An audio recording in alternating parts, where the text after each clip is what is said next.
All right, hello and welcome. We are going to come back to some more Karn today.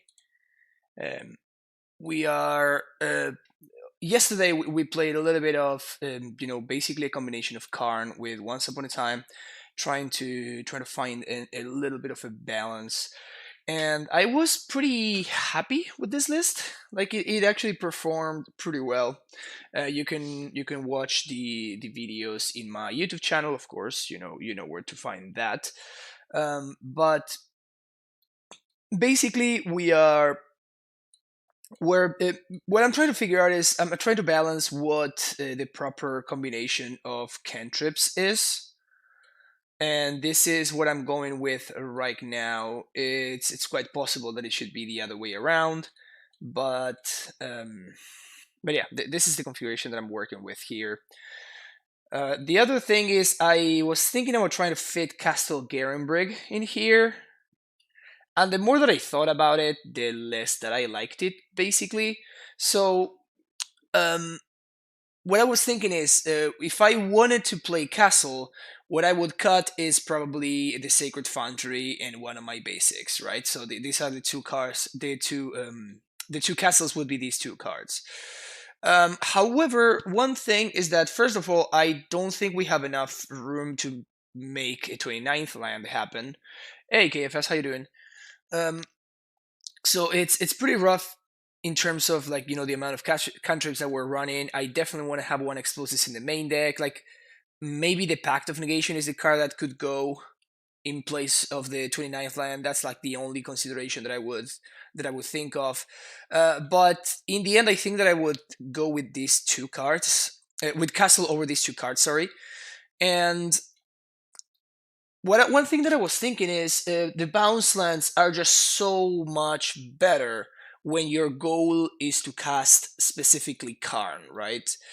Because the bounce lands, thanks to AmuLIT and Azusa, allow you to cast Karn on turn two, which is not a minor feat, and also they allow you to cast Karn on turn three, just off of three lands, right? So it's like some kind of like virtual card advantage that Celestia Sanctuary, like Cynical Chamber, all the bounce lands are generating. While Castle doesn't actually do that. Castle is only good if you're actually casting specifically Primeval Titan, right? Castle doesn't even help you cast Baloth or Chameleon Colossus, which we had in the sideboard, or even Force of Vigor for that matter, which are all cards that the bounce lands do help. What we're losing, obviously, is we are losing some staying power against Damping Sphere and stuff like that.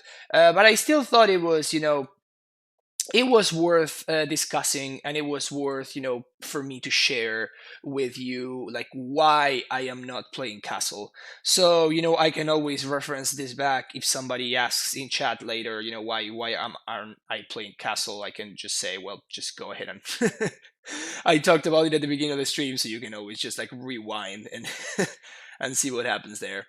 All right, so I'm gonna join Modern League. Let's go.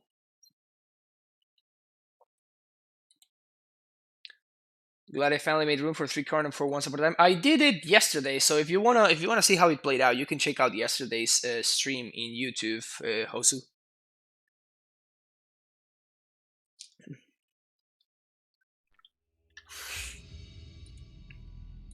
I guess that sometimes you could cast. What I have cast in the past of Castle is one Rex Sage and one Azusa in the same turn, or like I think it was like one Raminap or one Azusa. I don't know, but like two of the three mana dudes. Hmm. All right. This is what I like to see. This is what I like to see. Raminap in the same term is pretty dirty. I mean, it is nice. I'm not gonna lie. It's pretty nice. Are we gonna be playing against another Thoughtseize deck? Oh, Breeding Pool. I guess this is an Oko deck. Breeding Pool tapped. I really hope this is not like Neorand or something.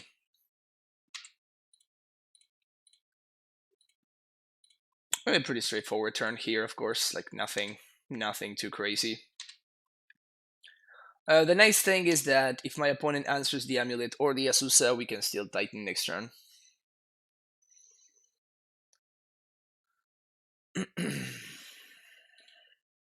Alright, so opponent tapping out. If they Inquisition, I'm going to Pact for Titan, obviously. Because we can still cast it. Synode cover Swamp, alright.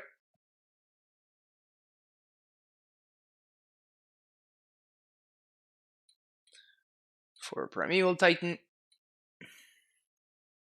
There you go, opponent. Dismember for the Azusa? No. Alright, you're getting tightened.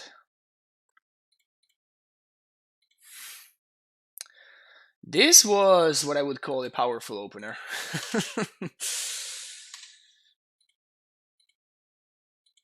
I would certainly call this a powerful opener.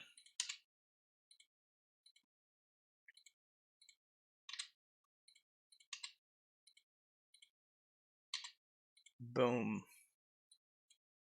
Stronghold Vesuva. Nothing I really need to play around because my opponent only has a breeding pool in play, so. Haste Titan, opponent concedes. But that was easy. So my opponent seems to be playing some kind of like mid-range deck. I did see some I did see some what am I trying to say here? Discard spells. So I'm going to play Obstinate Bailoff here. It's possible that my opponent has Goyfs. I guess I simply don't have enough information about what my opponent's doing. I assume that I'm not gonna want multiple AmuLITs. So you can probably shave one.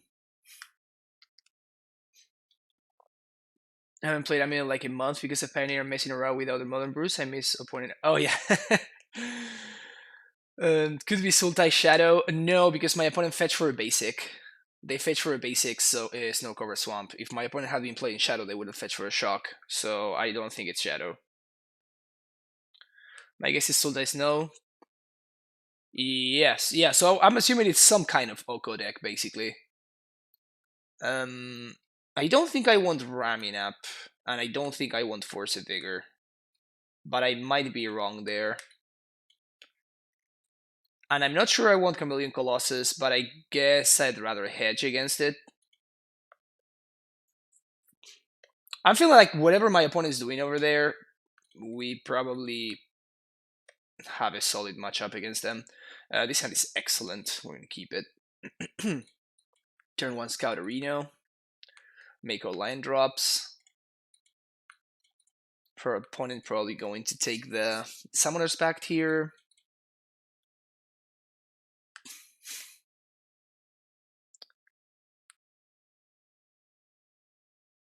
Yep. There goes the Summoner's Pact. Unsurprisingly, my opponent's playing Greed dot deck, I guess. No Rain is good news for me. I guess I should have cited out the scouts now that I think about it. Because of Ren and 6. These are some terrible draws. Steerings. Got an AmuLIT. I guess this hand is not developing as nicely as the previous one. My opponent's mana is a mess. It's an absolute mess. They have Oko here. Yep. Probably plus on the scout. They make food. That's so greedy.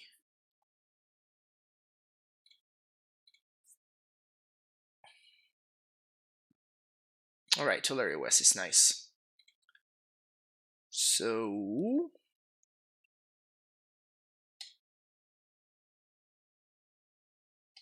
I guess I don't want to expose the amulet.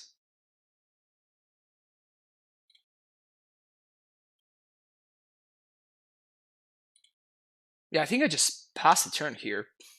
Just not do anything. I don't expose the amulet, I don't expose the Azusa. And next turn I can basically my opponent needs to interact with either my Azusa or my amulet, or I can tighten them.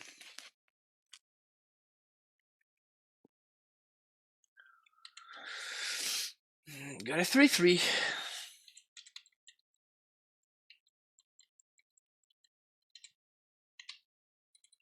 My opponent's mana really is something else, huh?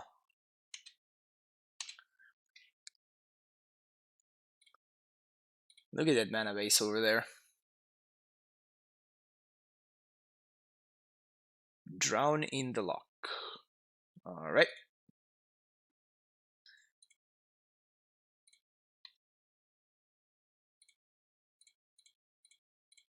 Gonna transmute. Or Summoner's Pact. And what happens if I attack the Yoko here? Hello, fellows MC refugees. Welcome, Three Friars. How you doing?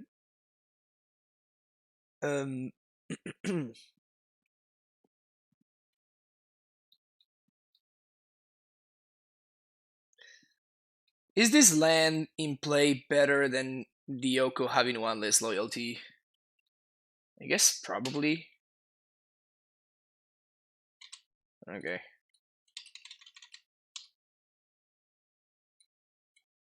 Like, basically, I don't think this land in play is doing much. Like, food. It has absurdly high loyalty. I'm not so sure, honestly. Like, we need something. I guess that's pretty good. Cloud Scrapers with that tier 1 sub for the 4th month in a row. Gain a lot better at the deck and a lot of that merit. Oh, thank you. I mean, if you're getting better, it's probably your merit, right? But yeah, thank you. Glad that the content is helping you out. Alright.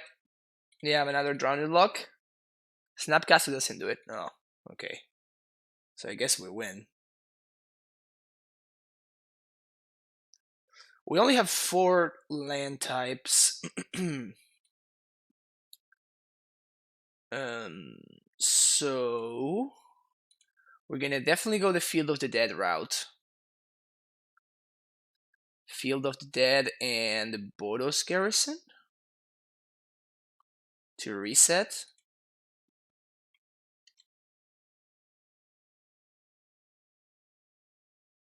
Assassin's Trophy my field. Okay. That sucks.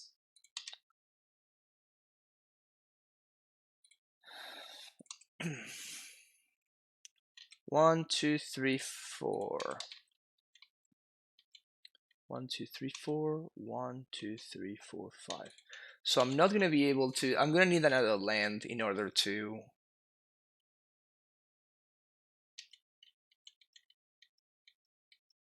In order to cast Titan next turn. We don't have ramming up.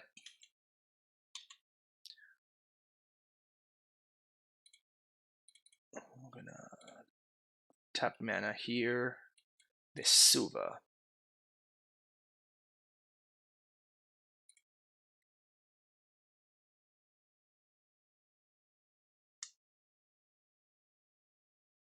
This is when Oko starts doing the dirty deeds.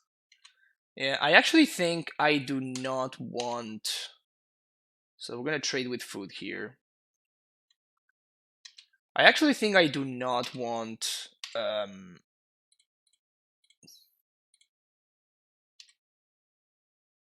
I don't want Chameleon Colossus, but I do want Raminap. So for game 3, I'm gonna make that swap. So Raminap's gonna come in, and and Chameleon Colossus is gonna come out. Right. You have an elk. They opted for top. Opt to the top.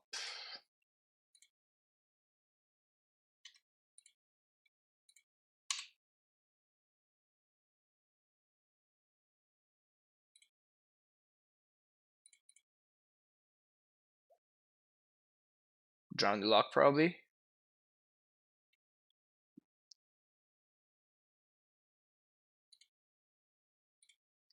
One, two, three, four, five, six.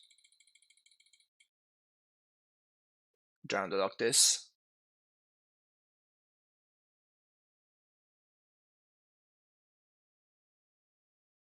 Or not. Okay.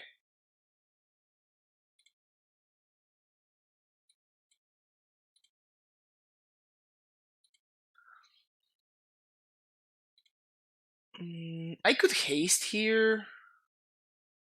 I actually kind of like hasting, because it turns my my other cards into threats to an extent, if we can call them threats, I guess.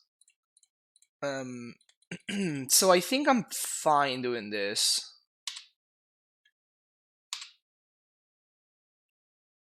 Assassin's Trophy here, Snapcaster. Okay, Snapcaster Trophy.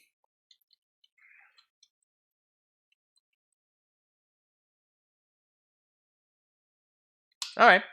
So this one is of course slipping out of control. We need something like a Karn, or something good here. We're certainly in dire straits.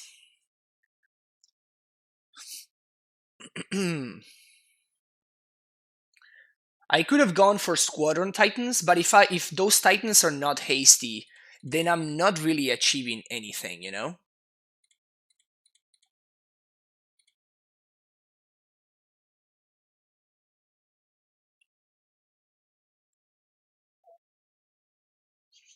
But I have a lot of good top decks here. Like Karn would be a really good top deck.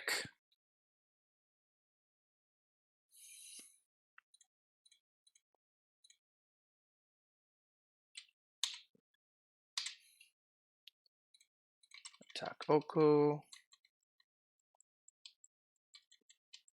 So basically, what's so busted about Oko is that it's basically the same as Karn Liberated, in that once it gets into play, the amount of loyalty is just absurd, and it makes you play like the Oko game, right? It forces you into playing the Oko game, and you are not very likely to win the Oko game. Let's do this. These are some bad draws. Wish I had access to that guy.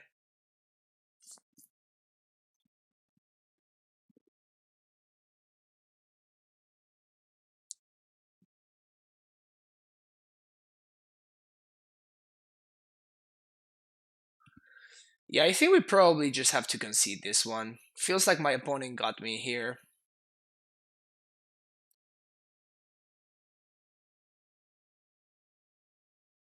I could try to gather some more info.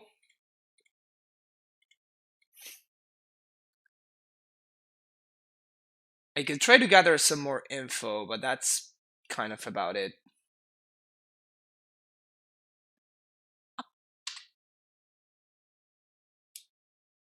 Like, I could try to see, like, for example, I'm interested in seeing whether my opponent's playing Ren and 6 in their list, because there seem to be very heavily blue. So I'm not like 100% sure that they are going to be playing Ren and 6 right here. But yeah, this is just too much to keep up with. So here I'm going to be trading the Azusa.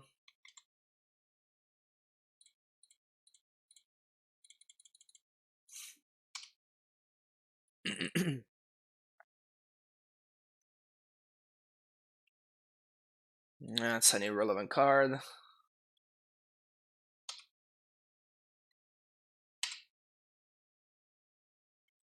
Yeah, this game is... I can't win anymore, I don't think. My opponent has 4 cards in hand. Whatever it is probably like removal spells and stuff. Whoops, that's not what I want to do.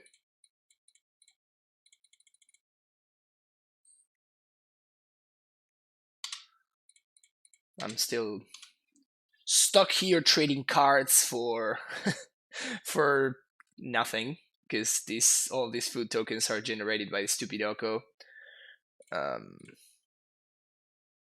This is basically just like beta counter or something. Opponent didn't bite. Let's see if this one does something. I mean, but to be honest, my opponent is actually pretty likely to have another Oko in hand already, so... Force of negation. Alright, good to know about that one. So then it's not that likely for my opponent to have a red and 6. My opponent seems to be like a super heavy blue control deck. Like, probably a red and 6 deck cannot support Force of negation.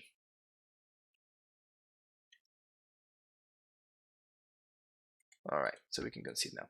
Yeah, so my opponent is playing like a super heavy blue control deck, so...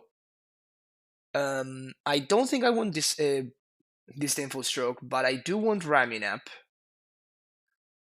And I'm much less interested in Scout. And I'm not sold on Colossus, actually.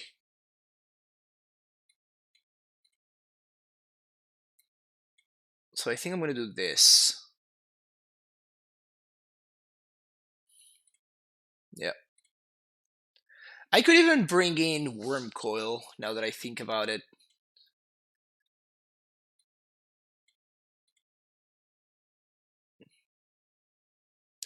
Basically just bring in Worm Coil as a threat. Let's try something like this.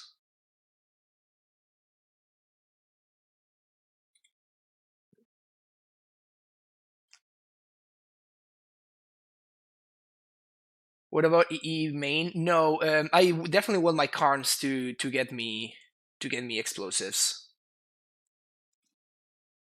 So that's why I want the explosives to be in the sideboard for sure. Yep, I like this hand.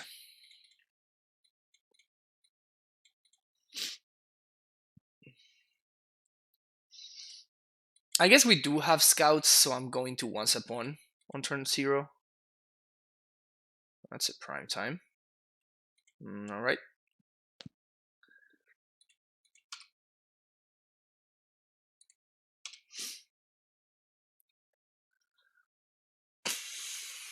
Still going for Karn. I mean, I don't know why you're saying that, Pedro. Like, I've been doing great with Karn. These are some horrendous draws. I guess it's a land, so that's something, I guess.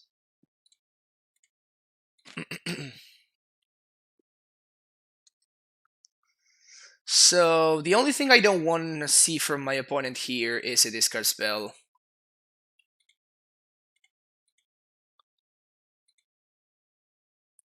Alright, sweet.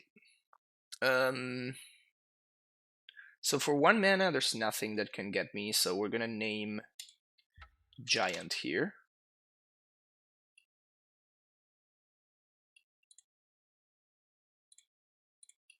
Sousa. We're gonna play T-West and Rot Farm. Bouncing the Cavern, so my opponent cannot...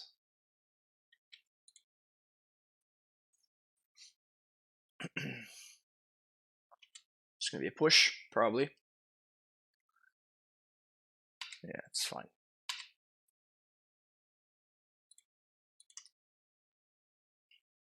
So next turn we're gonna play Uncounterable Primetime. We're probably gonna get All-Code, but that's fine, because that's I'm using the Titan to get ahead. Not really using it to win the game yet. This is gonna be some like incremental value Titans rather than game-winning Titans, if that makes sense.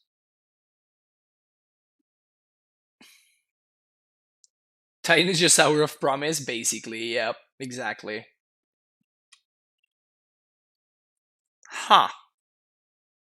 Holding up all the manases.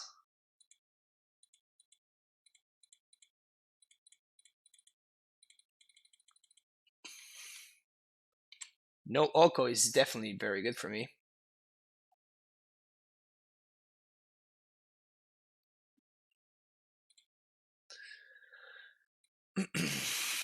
So I think I'm going to do Semi-Growth Chamber and Field of the Dead here. I guess not. Field of the Dead doesn't trigger yet, so I want to make sure that I get 2 triggers from Field of the Dead before I do anything. So I'm going to do Semi-Growth Chamber. Actually, never mind. I'm going to do Bordos Garrison and Slayer's Stronghold. I guess I could do Sunhome. Yeah, Sunhome sounds better.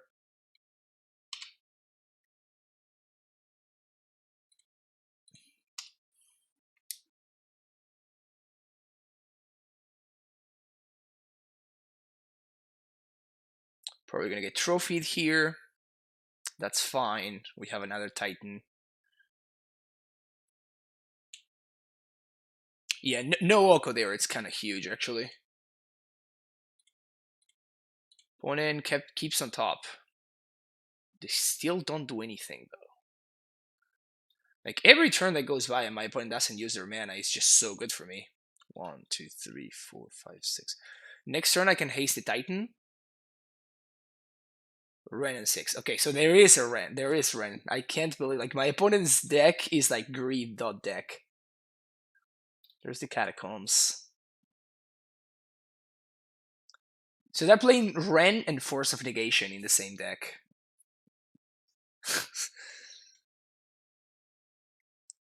Impressive.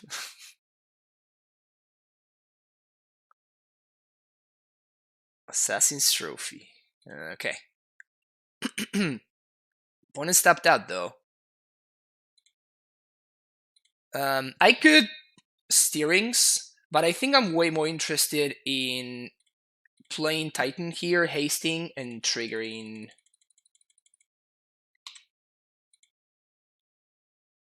Field of the Dead. So we're gonna do Stronghold Simic, Bounce Stronghold, Haste Titan. We're definitely gonna attack the Ren. And here we're gonna get Field of the Dead, Tolaria West. Yeah. So now we have some Sunballs in play. Now my opponent's Ren is down. And we're actually looking very good this game. Gruul Turf, sure. Even if my opponent has a... even if they have an Oko or something like that, we're still looking very good here. We get Field of the Dead going. Field bounce down to protect field. Yeah, I don't care about protecting field because I can always, like... Okay. Now that I know about the field, now that I know about the Assassin's Trophy, I can just transmute for... I can just transmute for ramming up if I want to.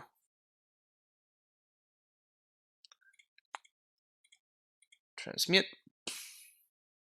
That's an F6 if I ever saw one. So we're gonna get a ramming up Excavator. 1, 2. Yeah, my opponent just concedes. Alright, sweet.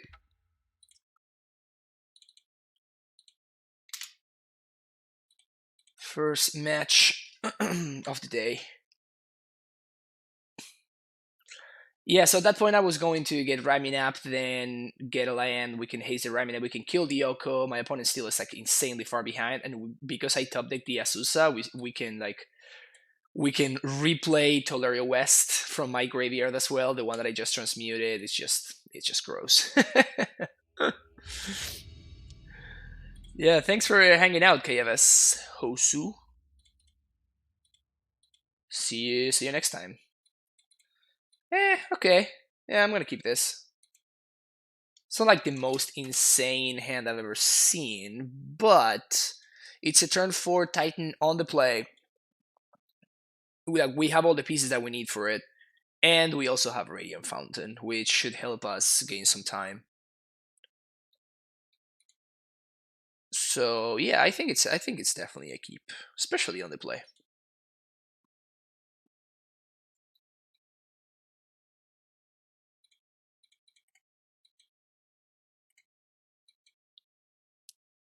Opponent goes down to 6. Field of Ruin, Aether Vial.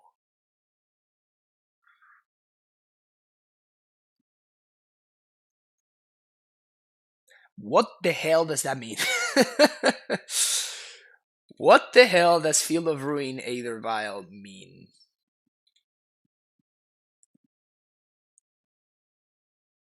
So I can transmute next turn with the Tulare West and the Gemstone Mine, so... I mean, it's not humans. Oh, goblins. Goblins, yeah. That's what that is. I haven't seen this deck in a while. I guess we just transmute for explosives.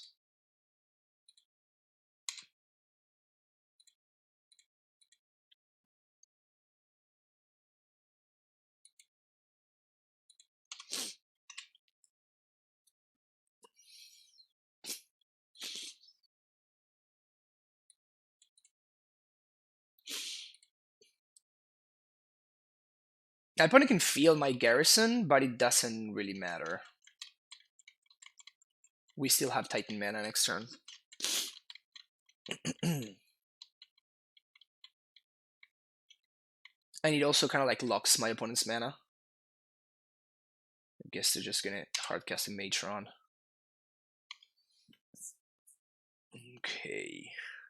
Karn would actually be a hilarious draw, right? Pashalik Mons.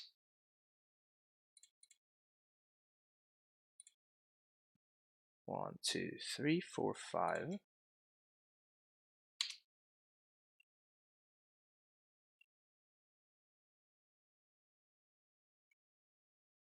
Yeah, I think I just cast a Titan, get Field of the Dead, get the defenses up.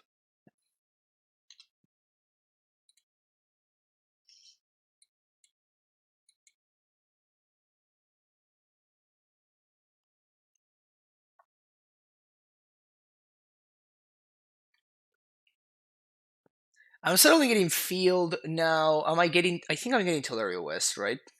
I guess Semi-Gross Chamber is better. Allows me to reset Gemstone.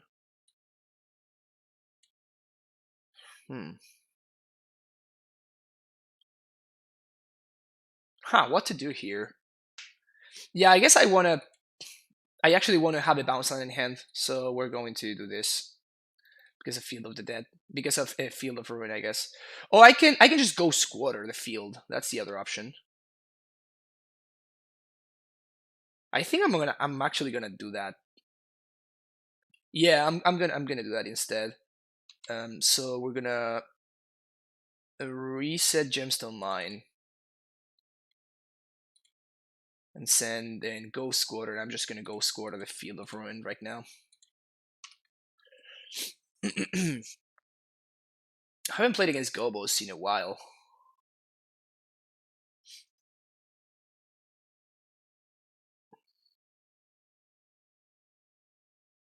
Another pile driver. That's just fine.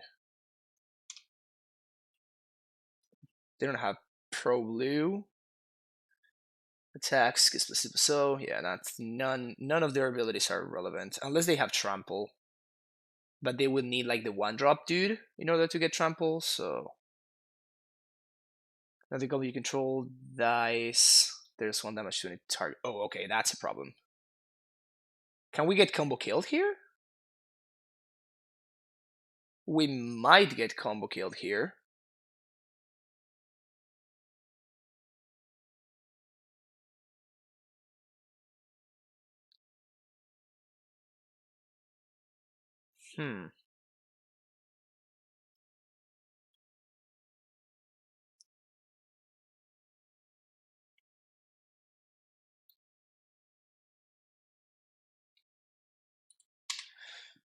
So we're gonna move to combat first.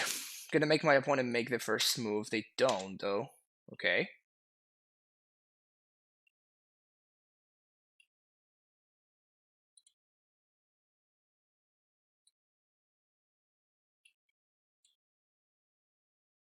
Well, this is very interesting.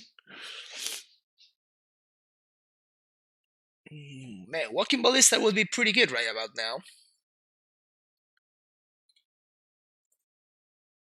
So I could assume my own field.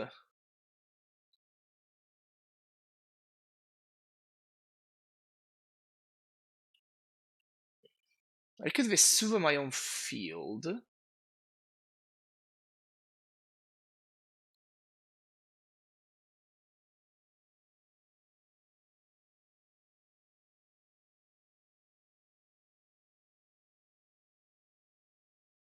To get a lot of zombies. Or I can, like, yeah, Tolaria Simics just seems better. So I can transmute if I have to.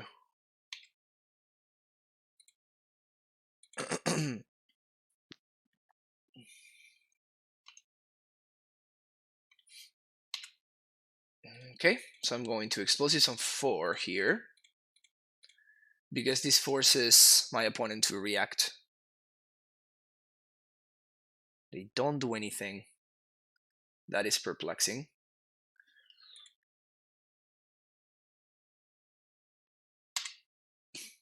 So now if they activate for the Pashalik Mons, I crack in response.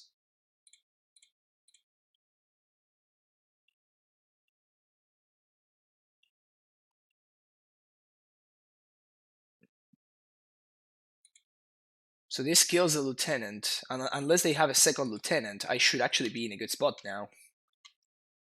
They might have a second lieutenant though, and if they do have a second lieutenant, then I'm actually in trouble.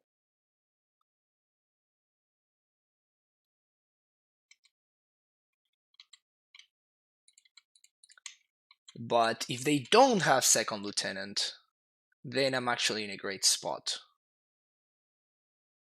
So it's all about whether they have a second siege gun lieutenant or not. That's basically the only thing that matters. Munitions expert. That's fine. That kills the Titan, but this doesn't matter anymore. And this is 4 mana to activate? Yeah, so we're fine. This doesn't matter. Like, the zombies are gonna take over. And we have another Titan next turn. Alright, so I think we are gonna be fine here. I guess I'm gonna bog myself because of Karn. Bog is not particularly relevant in this matchup. I can haste a Titan.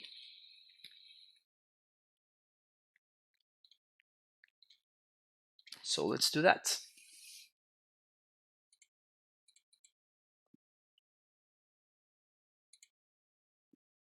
One, two, three, 4, 5, 6.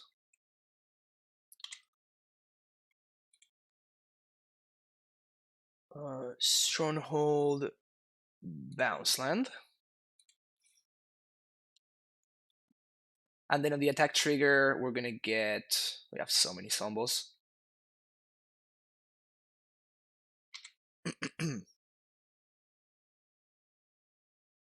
I think I'm going to do... On the attack trigger, I'm gonna do Vesuva and another Tulare West.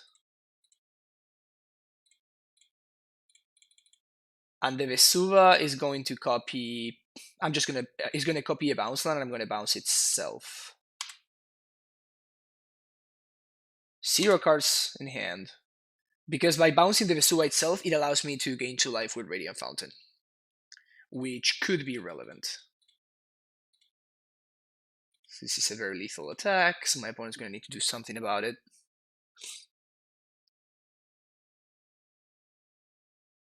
So yeah, this is going to be Tolaria plus Tolaria West Vesuva. Vesuva is going to choose any bounce land, doesn't matter, and I'm going to bounce the Vesuva itself. So this gives me a bunch of options. It gives me 2 zombies at instant speed because I can Vesuva in the I can Vesuva in a copy of Field of the Dead. This gives me 2 life at instant speed if my opponent goes off with Pashalik Monks and something else. It gives me it's what gives me the most options basically.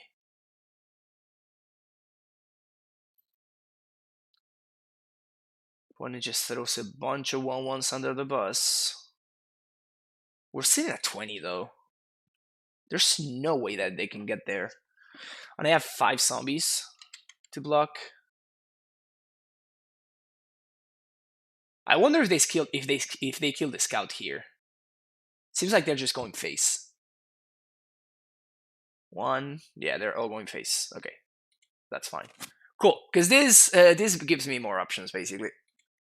But it looks like my opponent is just basically going for I need to top deck exactly Siege Sling Gang Lieutenant. That seems to be their line. And they just like do a bunch of things at instant speed. And then it wouldn't be enough though, right? Yeah, it wouldn't. Because they would get 3 bodies from the lieutenant. Oh, but then he can sack one of those bodies in order to get 2 more bodies. So yeah, so it actually would have worked. All right. Baloth, Bigger, Sage. We definitely want Karn in this matchup. We probably want Raminap. Not sure. I guess I do want these members, just a couple of them. Probably not all 3. Scout is pretty bad. My opponent has a bunch of ways to answer X1s, and AmuLIT is also very bad because my opponent has a bunch of like random ways to answer artifacts. So I think we're going to go with this. Maybe I won't Raimina, but I think I can just play around Field of Ruin. Yeah, I think I can just play around Field of Ruin.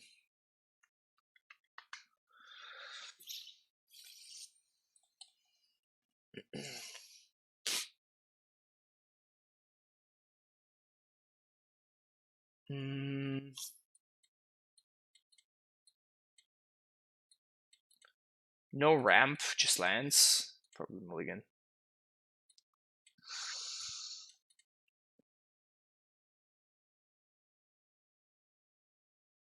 Yeah, we're gonna mulligan this one too. This one's good.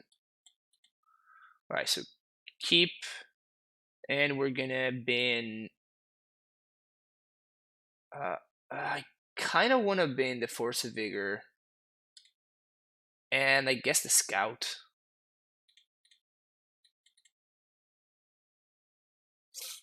Baloth at least does something, and my opponent has a bunch of answers to Scout, while Asusa is basically guaranteed value. Alright. We do find a bounce on there, which is nice. Probably my opponent's gonna go turn 2 Damping Sphere.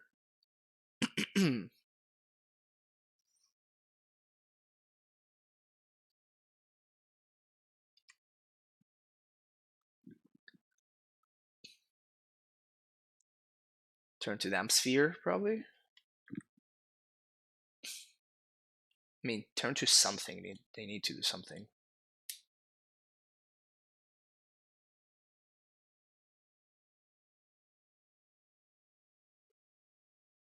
Alpine Moon. Yeah, that one's not very good against us. Field of the Dead is the named card. Okay. Fine with this.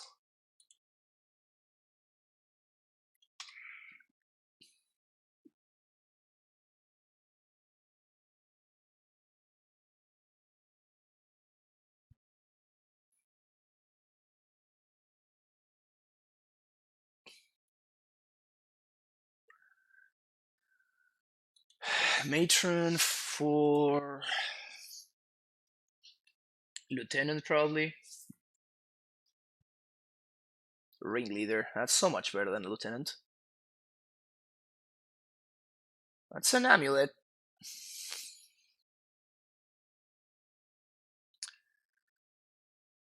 So I can actually play.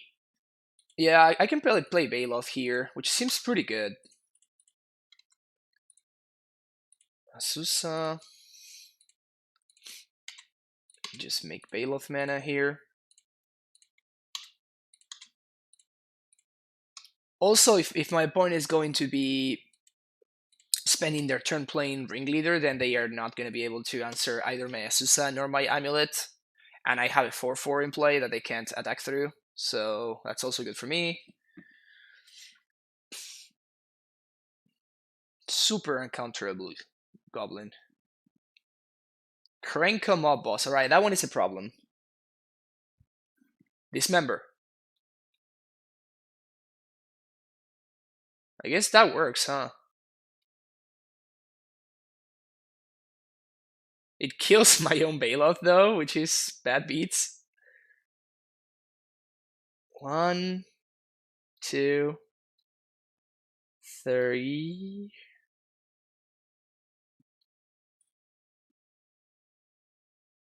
Yeah, that really sucks, but I have to kill this guy, otherwise I'm just gonna lose to it.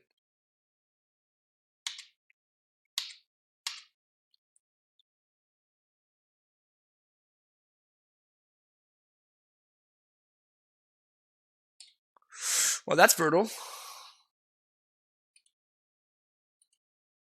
That's brutal, but c'est la vie.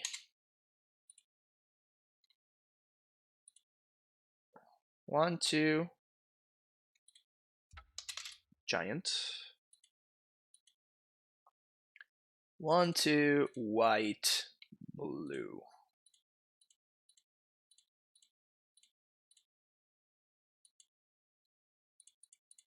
Feels bad, man. Feels real bad, man. Can't even get a 2 for 2 because that would mean that my opponent gets a ton of goblins, so. Brutal. Just brutal.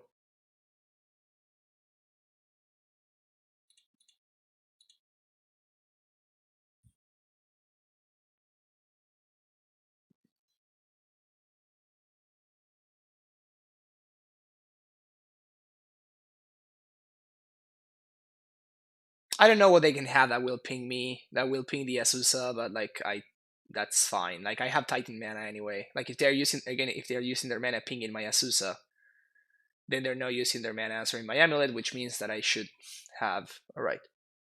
So they got wow, a 3/1. Pile Driver, War Marshal, Munitions Expert.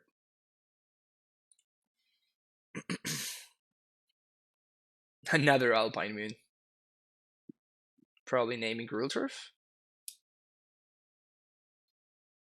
Yeah. So now we don't have Titan mana, which is bad beats. Wow, Weavski.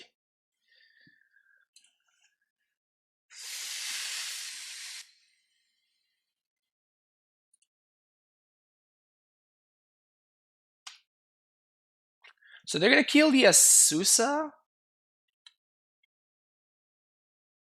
Yeah, so I guess since they're gonna kill the Asusa, I'd rather reset the gemstone now.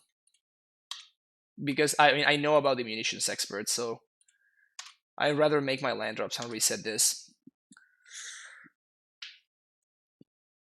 That is the proper way to feel about Titan. We have a Titan, everything's fine. Yeah, I mean I'm just waiting to draw a Titan here, and whenever if we do, we're probably gonna easily win the game. Asusa gone. But we're running out of time though. In fact, we kind of have to draw the Titan right now.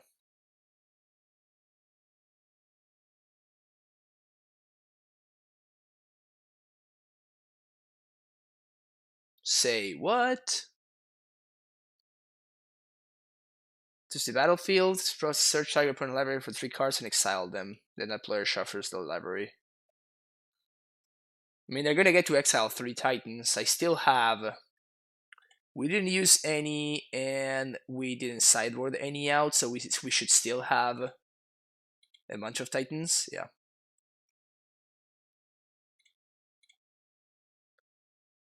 come on. Jeez.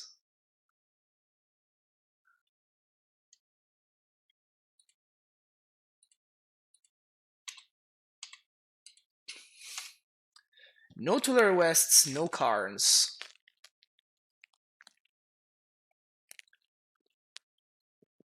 We still have 8 Titans in our deck.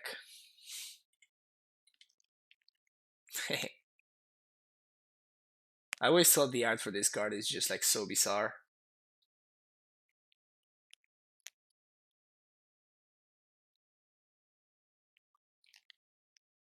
Pile Driver. War Marshal. Titan?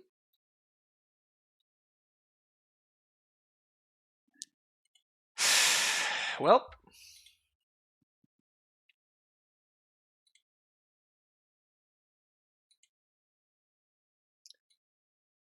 So now that I know that my opponent's playing Alpine Moons instead of Damping Sphere, then I don't want Force of Vigor. I don't think Alpine Moon is good against us. So I'd rather have access to Dismember so I can kill stuff like Krenko and whatnot.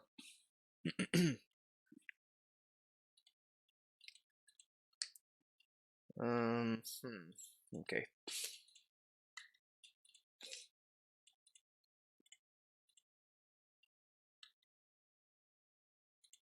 Two cards to the bottom. Brutal.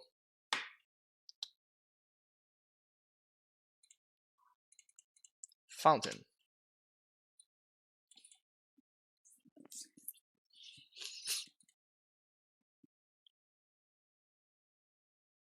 Force of Not Titan.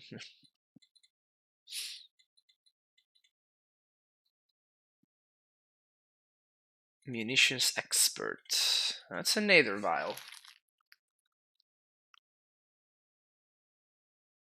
Wow, these draws are not cooperating.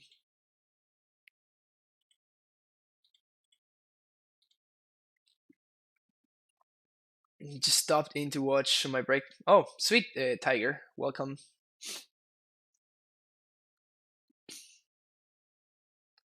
Probably gonna name Golgari Rot Farm here.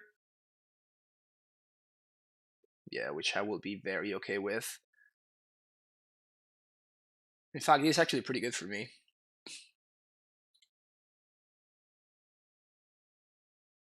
Yep. Blue, blue. Thanks for fixing my mana, opponent.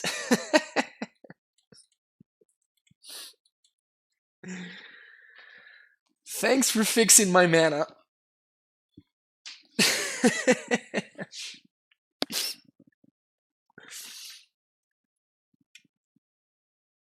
Alright, that one's a little bit more problematic.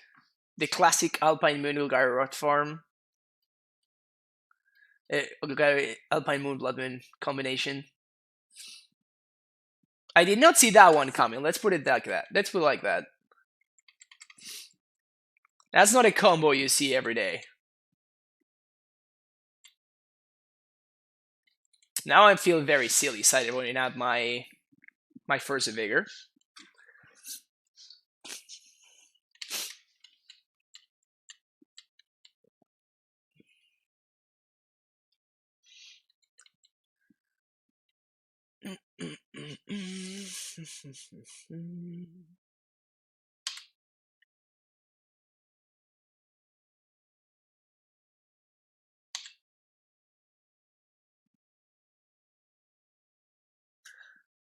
Crank 'em up, boss. All right, that's where we're using the Dismember.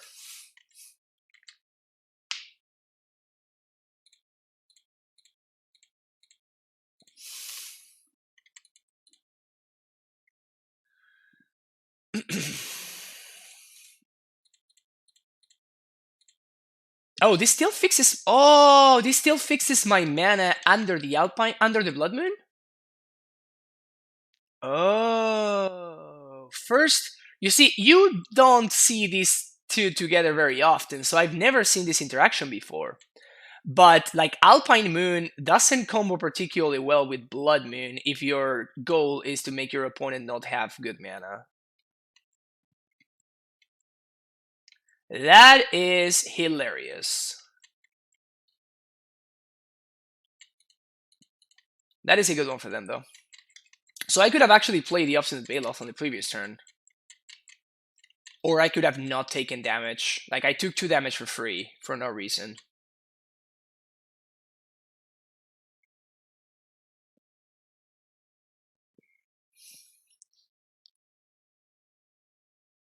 So if I play Karn, I take 1, 2, 3, 4, 5, 6, 7, 8, 9. Oh, my opponent can just answer the Karn with this. But I could Worm Coil. But if I Titan...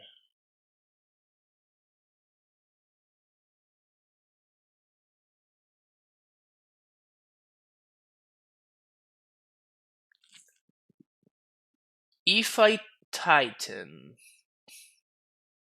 Then my opponent, I guess, can't attack through, but then I miss a turn. I think it's better to Titan here, though.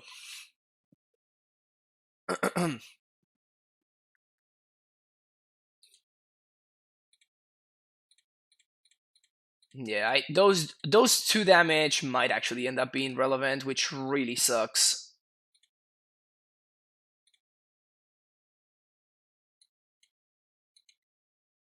Those 2 damage earlier might actually end up being quite relevant.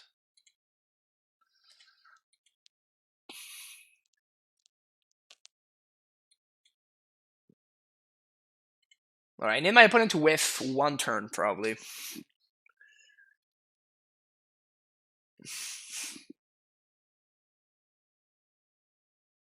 My opponent really does not want to lose to Tron. that's what I've learned about. That's what I've learned about my opponent's deck construction. They really don't want to lose to Tron.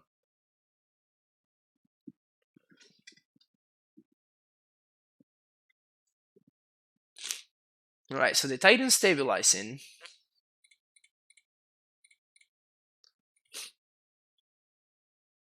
That's another Titan.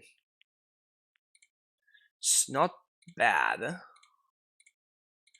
gonna play Karn. I'm gonna minus for Worm Coil.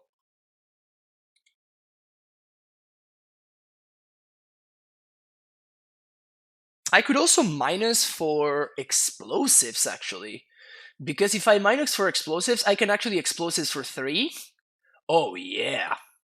Oh, yeah. Thank you very much, opponent. Ooh, that's huge.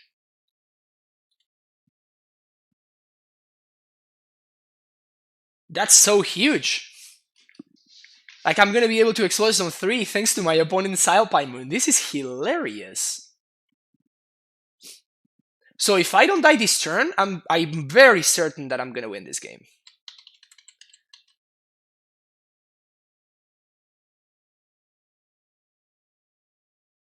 Going face with everything. Block here.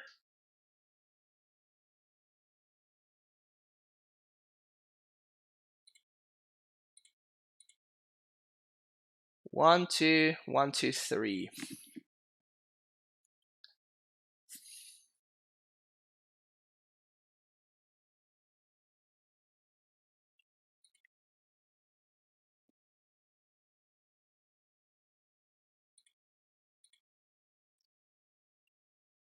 If they got it, they got it. They need a Sling Gang Lieutenant. Alright. Karn down. Like, yeah, I'm not sure my opponent understands how the interaction between Alpine Moon and Blood Moon works. I'm pretty sure they will know after this. I'm pretty certain that they will remember this interaction forever.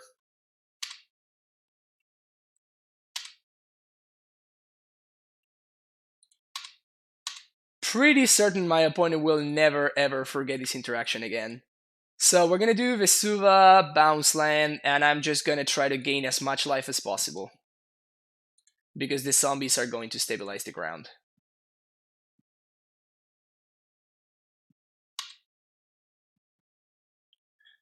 I cannot hardcast.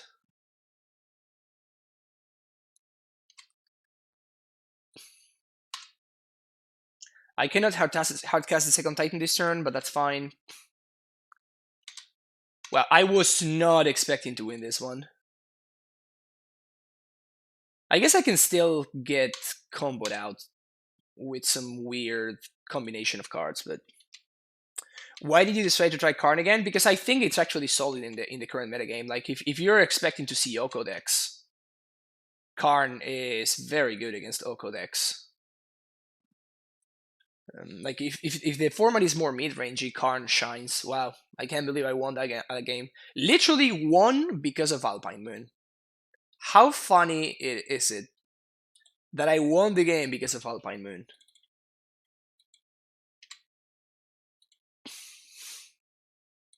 Don't bring in Alpine Moon against AmuLIT. It's not good. People insist on bringing that. I mean, it could be. It could be that Alpine Moon just like fixes our. It's just our way to host Tron and also fix our mana when my like if I expect my opponent to bring in Alpine Blood Moon, I just bring in Alpine Moon. That's hilarious.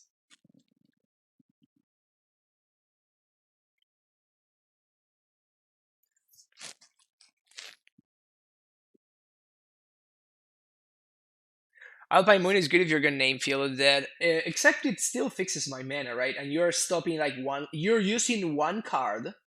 You have one card in your deck and one card in your hand that you're casting, and then you're stopping one of my engine cards, right? When you cast Blood Moon, you're stopping all of my lands.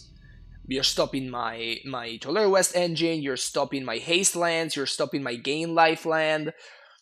You're using one card to like literally stop one land that might or might not be relevant. Yeah, Plasma. I'm just memeing. Oh, I think my opponent is actually an AmuLIT player. This hand is not good for the mirror. This hand is. Keep. Bottom. Forest. Right, opponent's on the play. So just by virtue of being on the play, advantage VAR definitely aims towards their side. That's not a horrendous draw.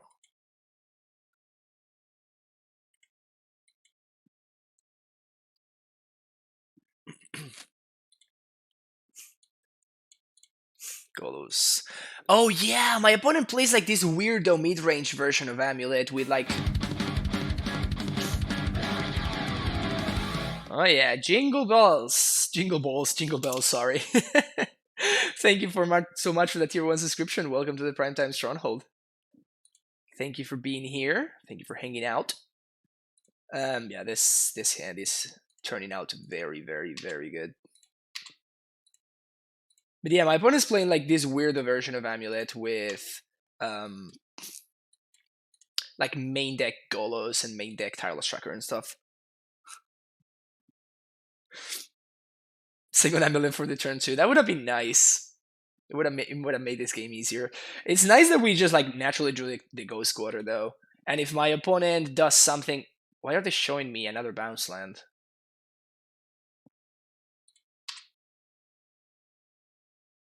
They didn't float mana, so now they can't Golos.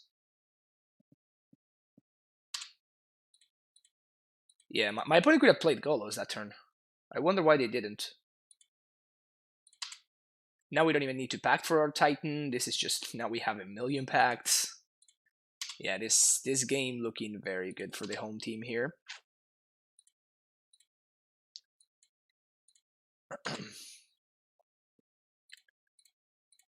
So, no, actually, I'm just gonna bounce Celestial Sanctuary here. So unless my opponent is playing main deck Slaughter Pact, this one should This one should be in the books. I guess they could also have made a Pact of Negation, but they died to make the Pact of Negation, so yep. They could have had Simic Growth Chamber and Gemstone Mine to pay for Pact on upkeep, but then they just go squatter their blue source and they die. Sweet. Okay, so we want this, we want this, we want these, and this one. And we're on the draw, so we're gonna be bringing in some number of these members. Iridium Fountain can go, and Snow Forest can go. I don't like these info strokes in the mirror. I do like scouts. Oh, man, I like my entire deck. My deck is so good. Why is my deck so good? I don't know what to cut.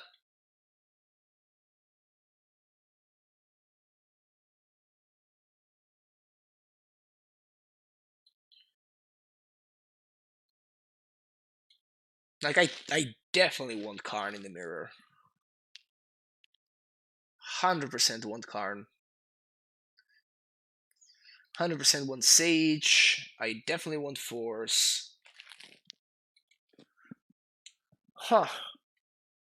Super tricky to sideboard with this version of the deck. In this specific matchup, it's much weirder than other ones.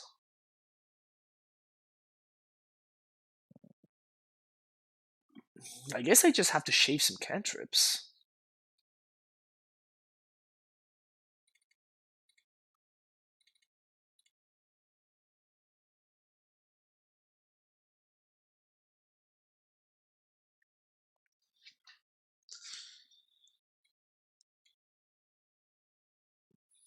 Yeah, I guess I'm gonna do that. It feels bad. It feels super awkward, but I guess I'm gonna have to. I definitely want to keep the one of explosives because of Feel of the Dead. That's not a good hand for the mirror.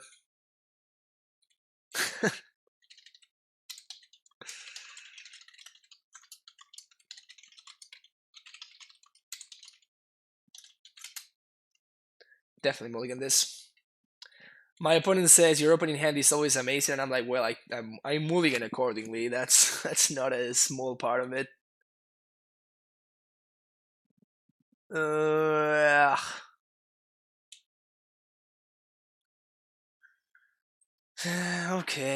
Okay, I'm gonna keep this. This hand is super awkward. So I'm gonna keep this hand banking on my opponent having also an awkward hand with like Sacred Drive Scout and stuff. So I can clear the Scout on one, and then I can blow up potential amulets thanks to these explosives. What do we want this member for? Scout, specifically Scout, yeah. It also allows, this member allows your Azusa to trade with a Titan, which is a very good trade for you, obviously.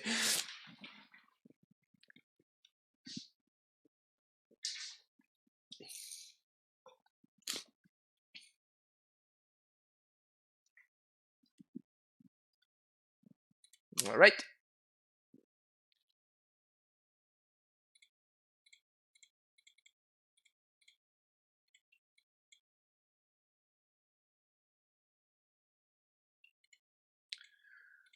Okay.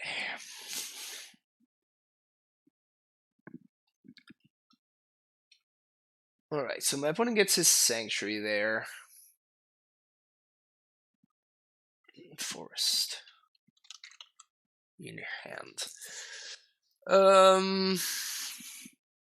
Yeah, I'm just gonna play Gruul Turf and pass the turn. Not much else we can do. I don't want to, like, it's not for certain that I'm gonna be playing these explosives on 3. I'm gonna be playing these explosives on 1, I mean. Alright, so they pack for Azusa.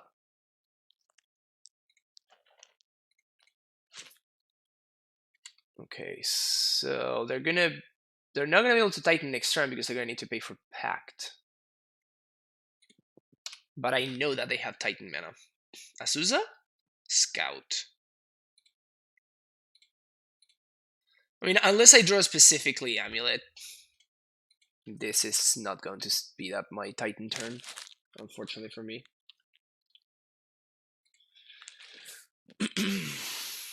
I'll be base for Pact. Now they have an AmuLIT. 1, 2.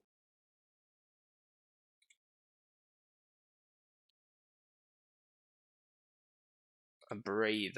Okay. Alright, so we have perfect info. My opponent has 1 Senescence Sanctuary in hand. And then I'm going to Sage this AmuLIT.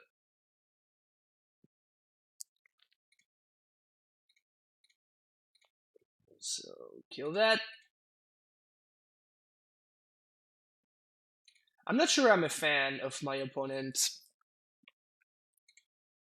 I'm not sure I'm a fan of my opponent going for the Pact for Azusa there if they didn't already have the Titan in hand. It looks like they top decked it though. Oh no, they're just, well, that's fine.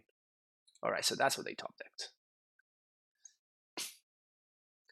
What made you want to start playing Karn again? The fact that I love Karn, first of all, and second of all, the fact that I think it's actually kind of good in the meta right now.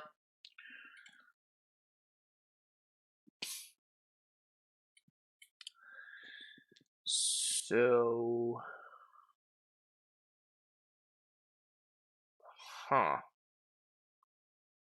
it's actually kind of awkward.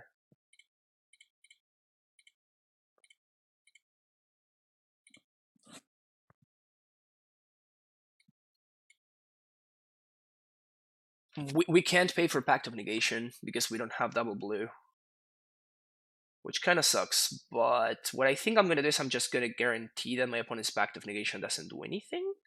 Or I can just set up Pact of Negation for the following turn. Yeah, I think I'm going to do that. Like, I'm going to give my opponent 1 turn to find, like, a Pact. I guess Pact of Negation doesn't help them. Whoops, I definitely wanted to attack there because I'm not blocking. But so they have 1 turn to draw a Titan. Alright, this is fine.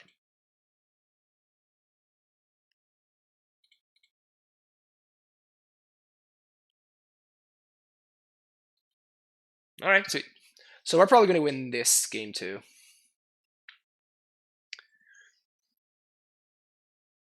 Yeah, I'm not a big fan of my opponent backing for the Azusa there.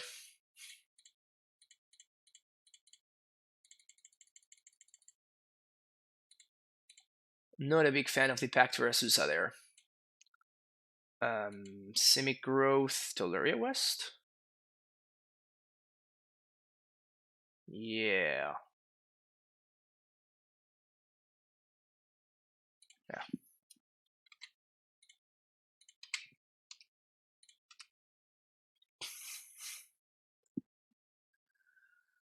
Now if they draw a Titan, we just backed it. I have Ghost Squatter. That's fine.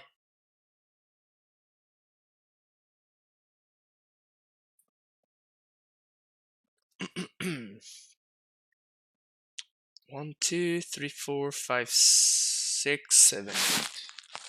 I could haste if I wanted to, or I could attempt to haste, I guess. Sure. Let's try to go for that.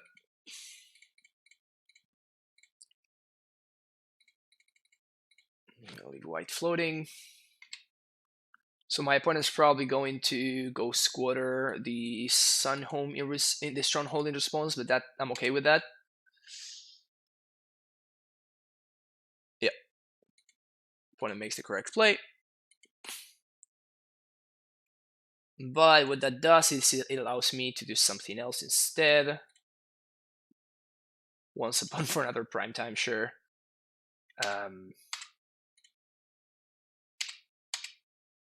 Opponent says GG. Alright, sweet. 3-0 to start the day.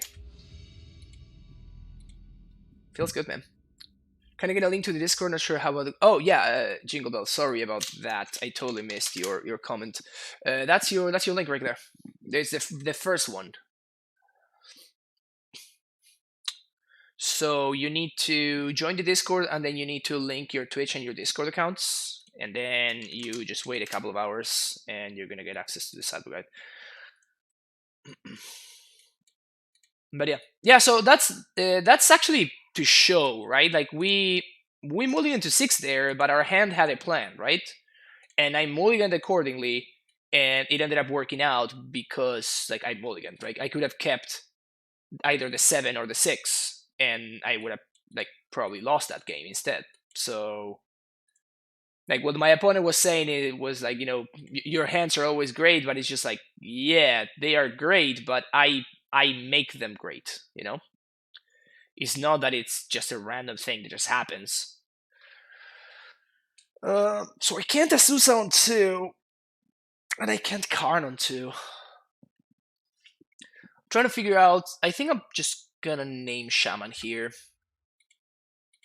and I can always reset this down the line because I'm playing against a blue-red deck.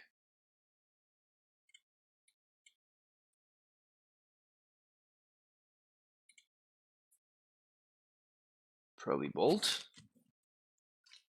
One thing if we're playing against something like Storm, for example, is that now Karn is not very good against Storm. Yeah, we're playing against Storm because we don't have access to Tormod script. Like before, we had access to some piece of interaction. Now we don't really. So we're probably playing against Storm here, which is awful for us.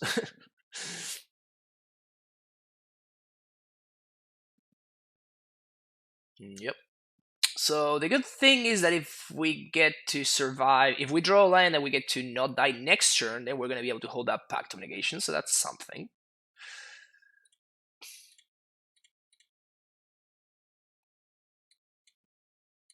That one's solid, I guess. So play AmuLIT and pass the turn.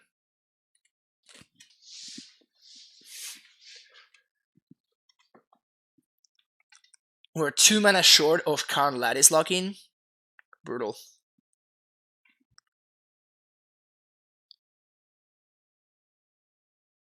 Flashing into West end step.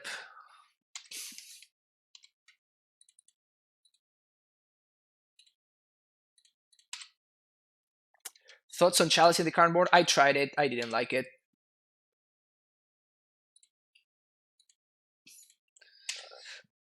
Was never a big fan of Chalice. Basically, it just doesn't do what you want it to do, right? By the time it comes down, it's usually just too late.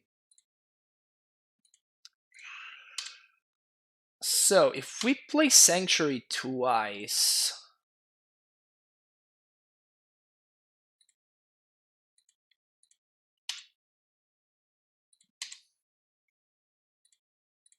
Play Karn?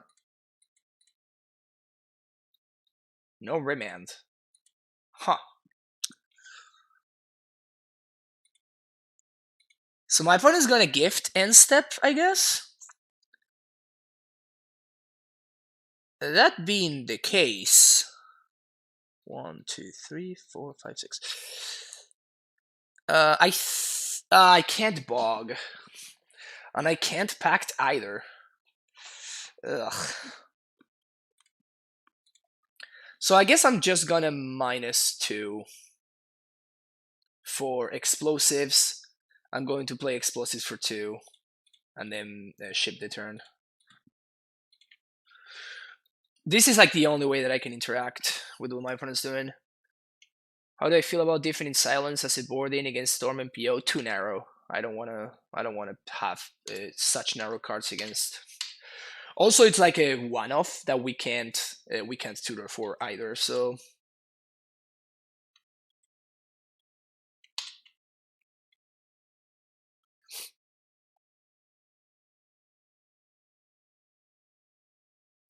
Ocoles format, yeah. I haven't really watched any of the PT. Like I have no interest in it, to be honest.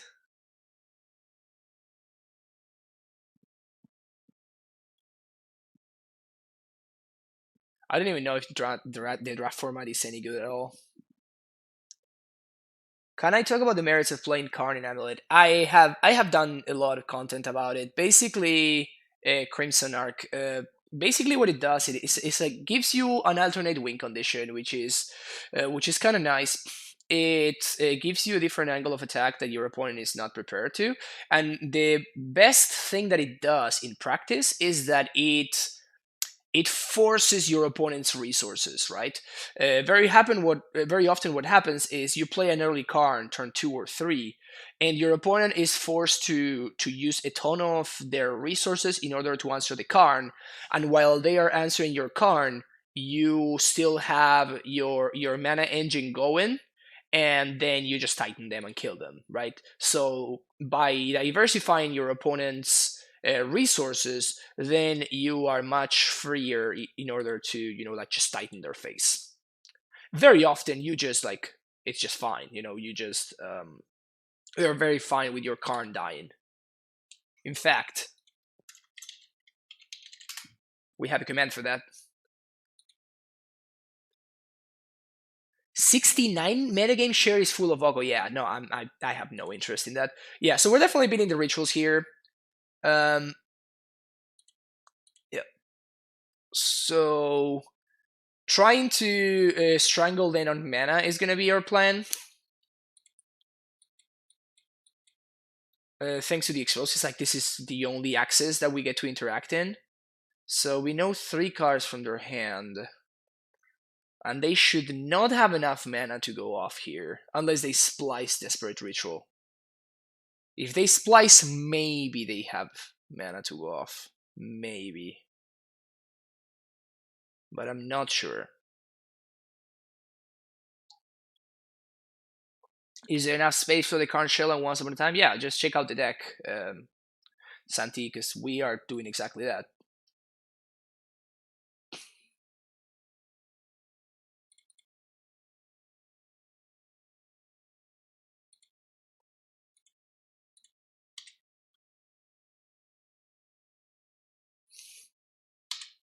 My opponent just had mono rituals. That really sucks for me. Note that there was obviously no way for me to like play around this, right? It's just like my opponent just had the nutty hand over there, so nothing we could have done. You're good, Santi. Never apologize for asking questions.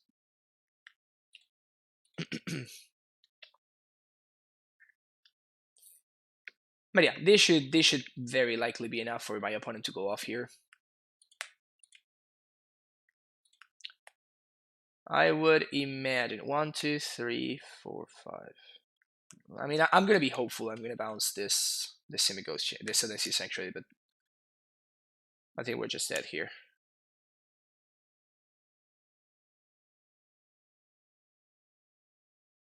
Just gonna F6 when my opponent does their thing. And yeah, one thing to note is that one of the downsides of the list that we're playing today is that basically we have given up on the Storm matchup, right? Like we don't have a good Storm matchup, and there's no real way for us to fix the Storm matchup with the allotted sideboard slots that we have. So it's just fine. Like I'm fine giving up this matchup in lieu of making other matchups better. Like I do think Storm is pretty good, but I don't think it's that popular, so it's fine. Like we just were a little bit unlucky in facing it, but that's fine. Crimson, I talked about it at the beginning of the stream, so you can check out the VOD on YouTube or check out the VOD here on Twitch. But I literally made a short segment where I talk about specifically that, so so that I can reference it to people. So I'm sorry, but I'm not gonna go. I'm not gonna go over it again when I literally talked about it earlier for this specific reason. So when people ask, I can send them to that link. Just notice you could unwind your strings and Novelista even in the board. You could board in Strokes against Storm. Yeah, no, I mean I can. There's a bunch of stuff that I can do to make my deck better. Like it's not gonna be good enough. Like, I'm definitely bringing in these cards, and Cavern of Souls is great. Karn we can take out. And one Rex Sage I'm going to bring in. Field of the Dead is going to come out. Radiant Fountain is going to come out. I guess Ghost Quarter. And one Steerings, Strokes, Cantrips, Lands. There.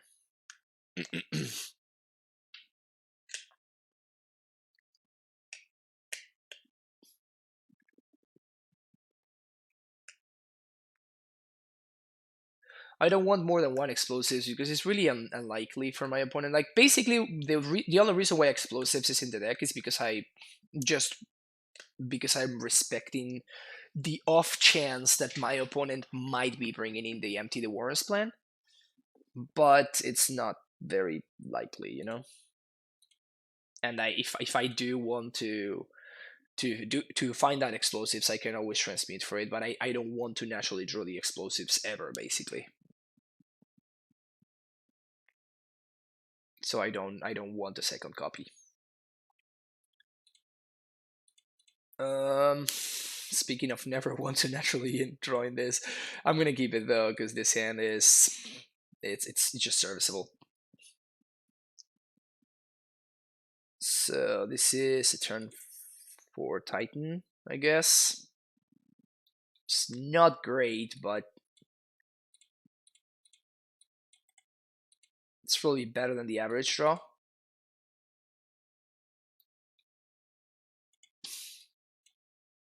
And I guess I'm going to play the explosives for 2.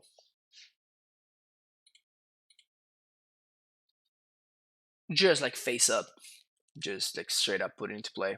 My opponent wants to destroy it. Good for that's fine.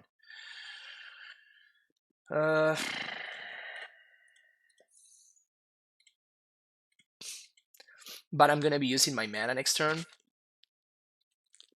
because I would want to transmute. So I want to make sure that I have this in play.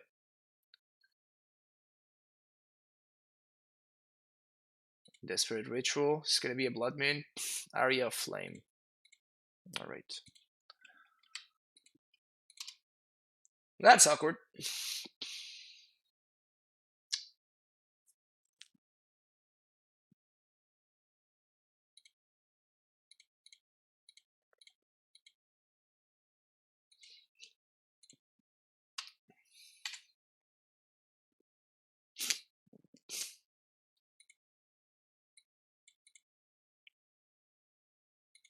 I could always back for Rex Sage to gain a ton of time.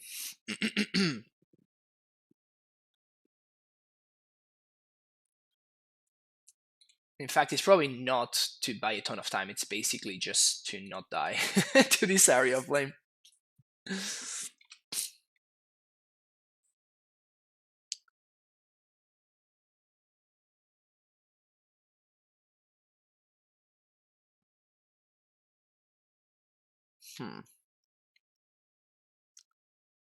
This is a good start for my opponent, that's for sure. Certainly a good start for them. All right, so I'm not likely to die right now. Good for me.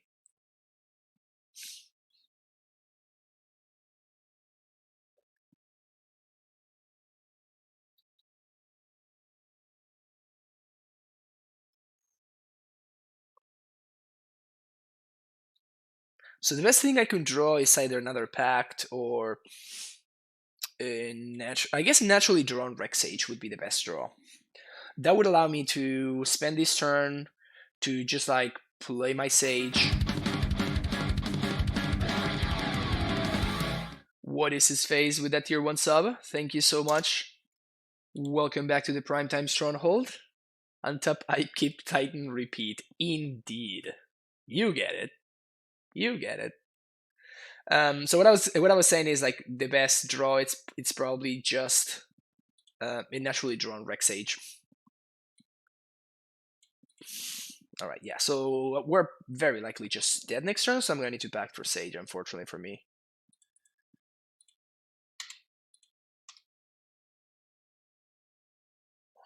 Yeah.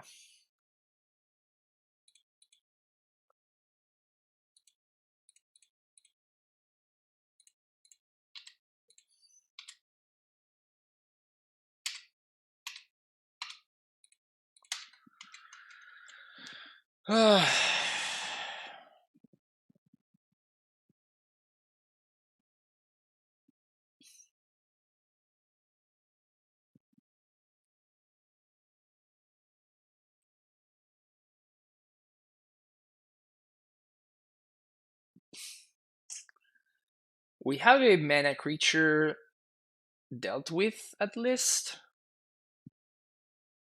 Unless they just abrade the explosives, obviously.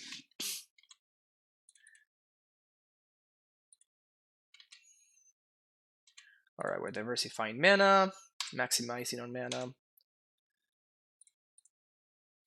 Pay for upkeep. Yeah, this is no bueno. Play Asusa.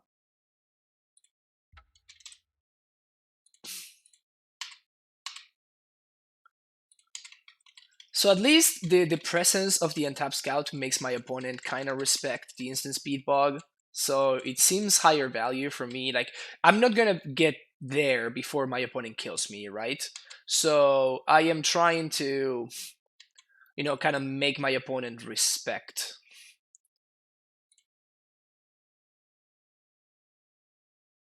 Huh.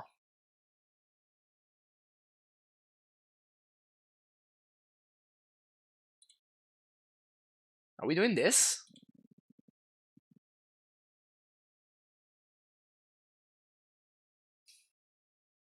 My opponent is missing land drops. And they don't have mana creatures, so I think I'm just doing this.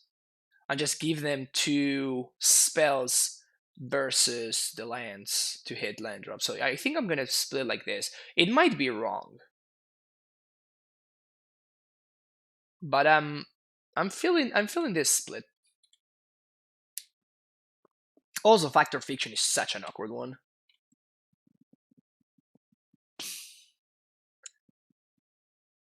It doesn't, like, I don't know why you would want to Fact or Fiction instead of just pieces of the puzzle. It seems better.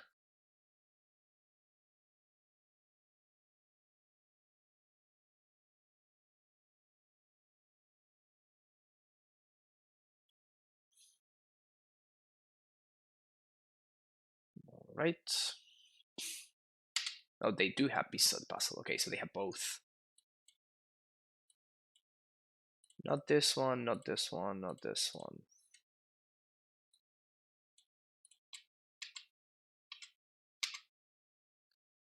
Titan. Poggers. Alright, so I can haste, but I can only 8 my opponent here.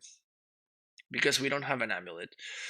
So what I'm going to do is I'm going to just transmute for Pact of Negation.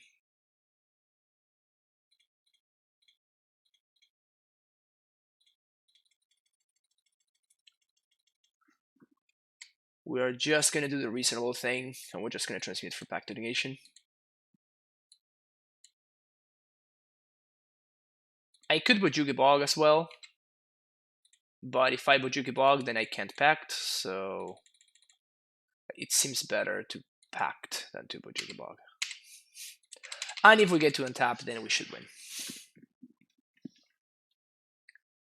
All hail the Confather, indeed, Ifeno, indeed. 1, 2, 3, 4, 5. My opponent's got a lot of cards over there.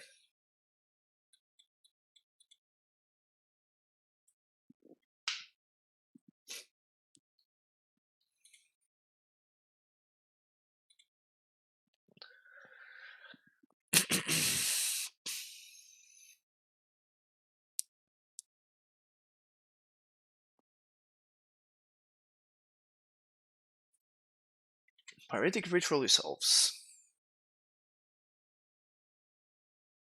They're probably going to Grape Shot my Titan. But they should probably be able to Grape Shot my Titan anyway, and I'm just adding to the Storm count, so Not a big fan of that idea. This one, is it spliced or not? How do I know if this is spliced or not? It has to be spliced, right? Yeah, cast Desperate Ritual. Why doesn't it tell me whether it's spliced or not?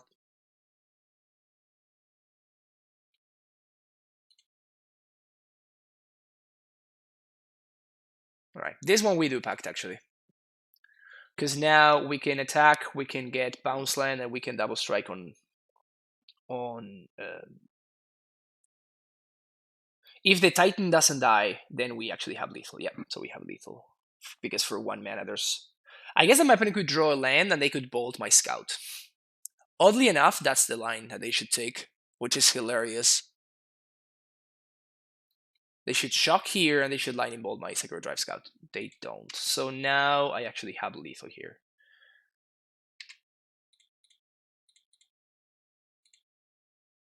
That's funny. Boom, boom, boom. Attack. Yes. Sun Home. Any bounce land. Bounce here. Flashing Sun Home. Red. Double strike. Hot, hot, hot, hot, hot, hot. It removes splice card. Yeah, it puts it in the game log, but it doesn't put it like in the actual card. So if I like didn't stop for a second and look at the game log, then I wouldn't have known. You know that sometimes when a new card has an effect, like for example, when you cast a Titan with Cavernous Souls, it says uncounterable in blue, and with Splice, it doesn't apparently, which is weird. I mean, it's not weird, it's just like a little bit unintuitive. Now that I actually saw Arya, I'm a little bit more excited about bringing in Force of Vigor here. Sim is 3 steerings because only running 2 cards is too few to justify the cyber slot commitment required for Wishboard, and steerings is the immediately weakest spells in our deck.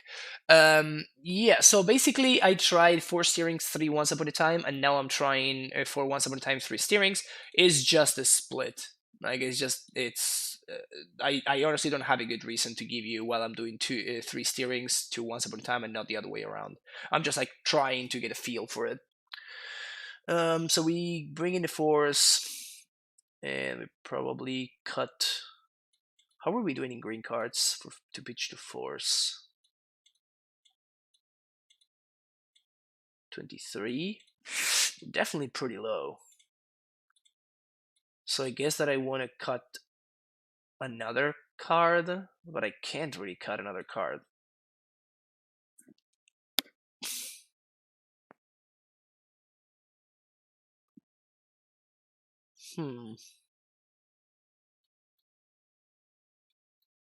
Now that I saw Foff, I want this Deadful Stroke even more, because I know that I have even more targets, which is nice.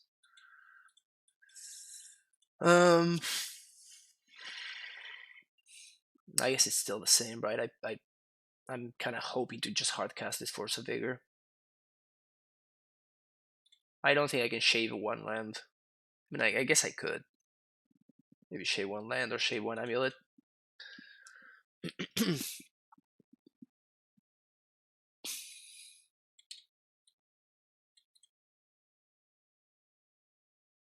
Okay, so we have an interactive hand here, which is kind of nice. We have interaction for Arya, we have interaction for like the big spells.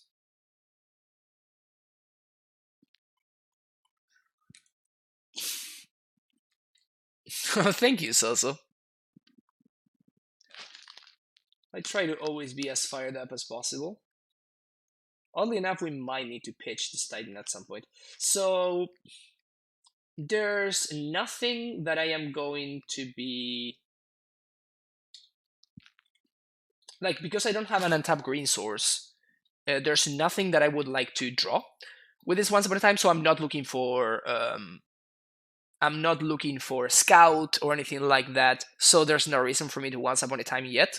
So I'm waiting until I get to a point where this once upon a time, like I know what I'm looking for with this once upon a time. So I either find a green source, or I I find the scout, and then I'm looking for a green source in order to cast it. So that's why I didn't once upon a time there. Now that I'm going to spend this turn to AmuLIT, I am going to once upon a time to have more info. And we find nothing.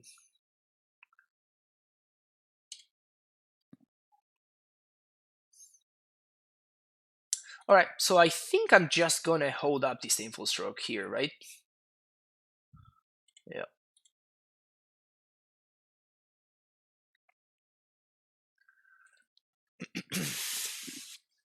Next turn I can Azusa plus Force if my opponent goes for an area.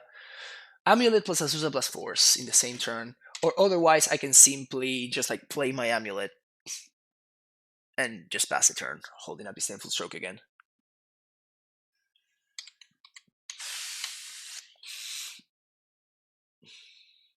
Alright. Play AmuLIT. Play land. Pass the turn. Again, I'm holding up interaction. My opponent upgrades here, that's fine. Yeah, this is okay. I don't care. We have a second one, and that AmuLIT was not doing much anyway, so it's whatever. Basically, I don't want to get remanded and then killed off of it, you know? Alright, so let's start here. It's not bad, actually. So we're gonna AmuLIT. Cavern on Giant. Pass the turn.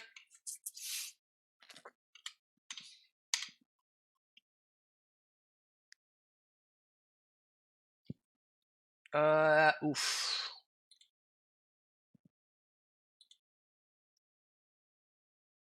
I think I let this resolve, do I?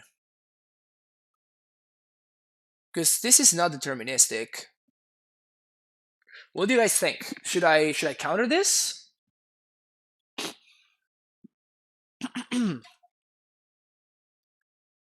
I think my brain shuts off whenever I get the second. Yeah, no, I'm trying to play it slow. There's like a 90% chance I would have been able to restrain myself from trying to go all in there. Yeah, no, that's we counter this. I mean, I could see countering this. It's just like it's not deterministic, right? So, but I definitely, I mean, of course, I can definitely see countering there, right? But now we might get comboed off. If we don't, though, then we should probably be in a fine spot, I think, because we can prime time. They do have gifts. Interesting. All right, so they can't go off. That's good for us. I think I'm gonna start with Titan here.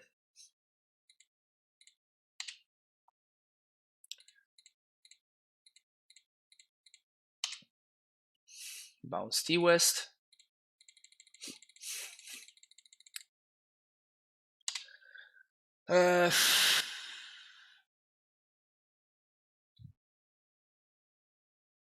What to do here? Do we play around the bounce spell? I don't think we play around the bounce spell. I think we try to go for broke. Because if they had had the bounce spell, they would have probably played it already. If they are debating me, then good for them.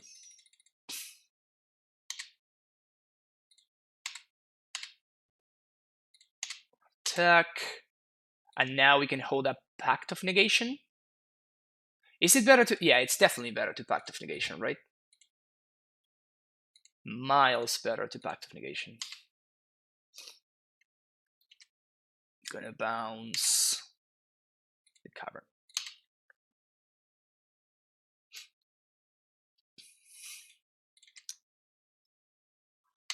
Opponent take 8. Transmute. Pact of Negation. Go.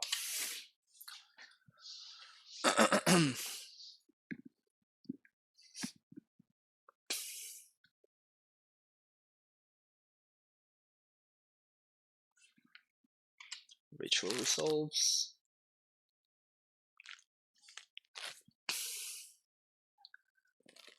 And I think I just get the gifts here, right?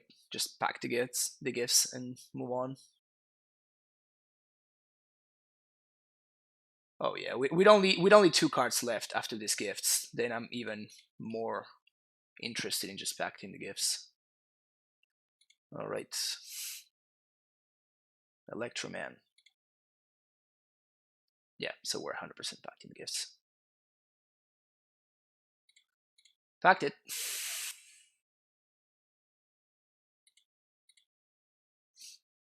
Grip shot kills the Titan, but this is fine. So we just pay for packed, cast Azusa, do our nonsense. 0 cards left for my opponent.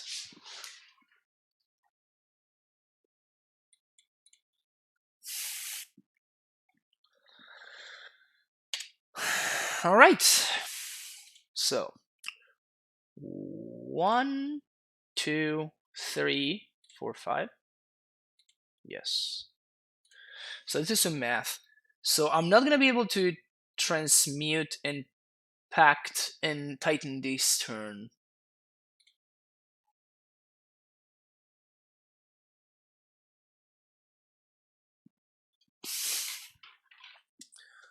How do I lose? My opponent top decks exactly Gifts and Given.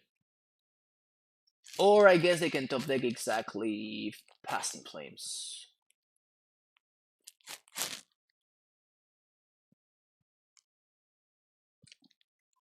Gifts or Past in Flames is how I lose. Because what I'm considering here is just transmuting for Bojuka Bog. But there's no way that I win a game where I just transmute for Bojuka Bog here. Yeah, but if we transmute for Bog, then we can't win anymore, right? So it's basically Azusa versus the world.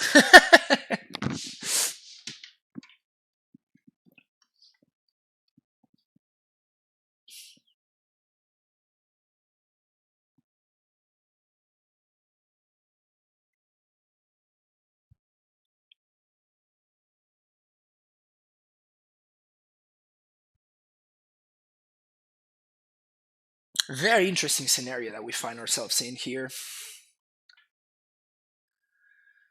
We got time, so we can think about this. So if I transmute for Bog, I can play it this turn as well. But I'm left without a threat. I don't care about Force of Vigor. Unless my opponent's playing Blood Moon, I don't think they are. Yeah, it's just I can trade. But that's kind of whatever, right? That doesn't really matter that much. So basically they need to whiff for 1 turn. I need them to whiff for 1 turn, and then I win.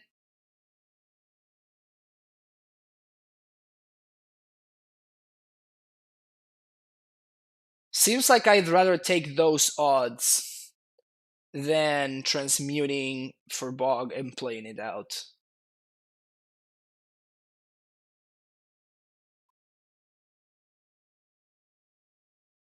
I can still just stop the Titan. Yeah, but what if I don't?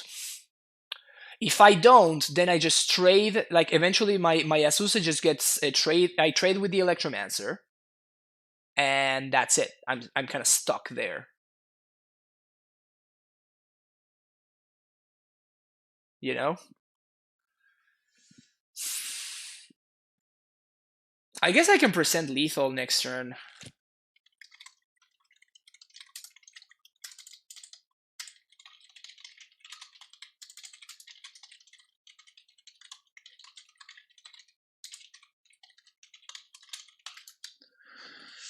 I think we just have to give them 1 turn.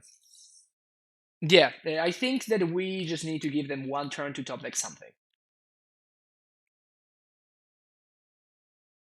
I think we just give them one turn to top deck something, and we kill them next turn.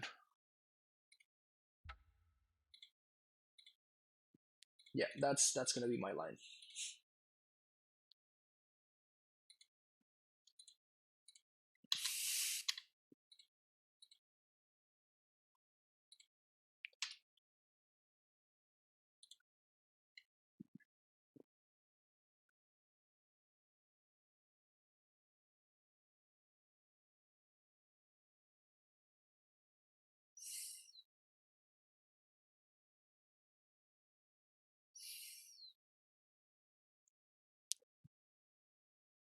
Crazy game, crazy game.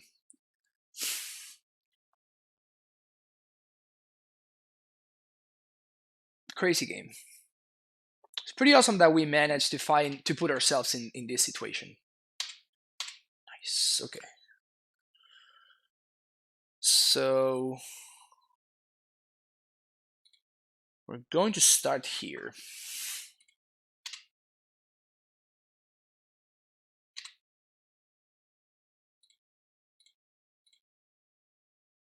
One, two, three, four, five. Unless they have the spell or something like that, they don't. So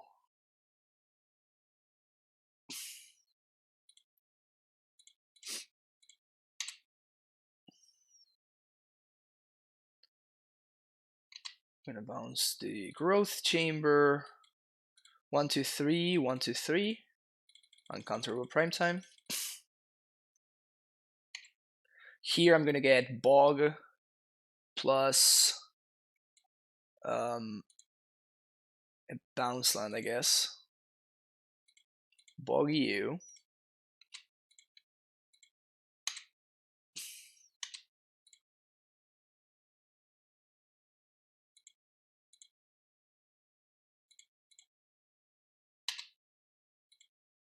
Okay. Oh. I'm hitting the OK button, but it's not doing anything.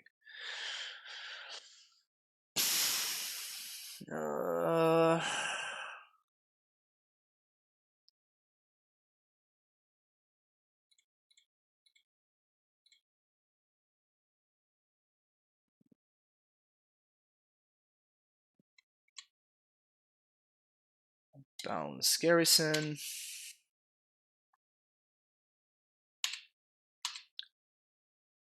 Combat.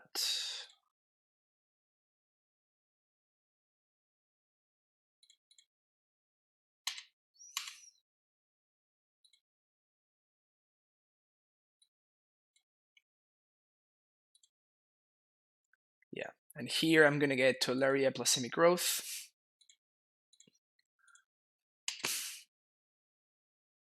And we can transmute for explosives on 2.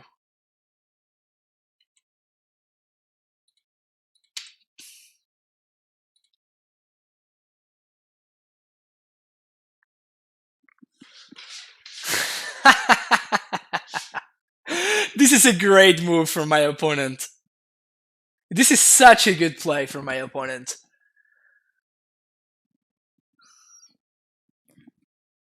They don't block. They don't block. So, if I transmute, if I double strike and they bounce my Titan, I guess I have to go for it, right? But this means I cannot answer their board.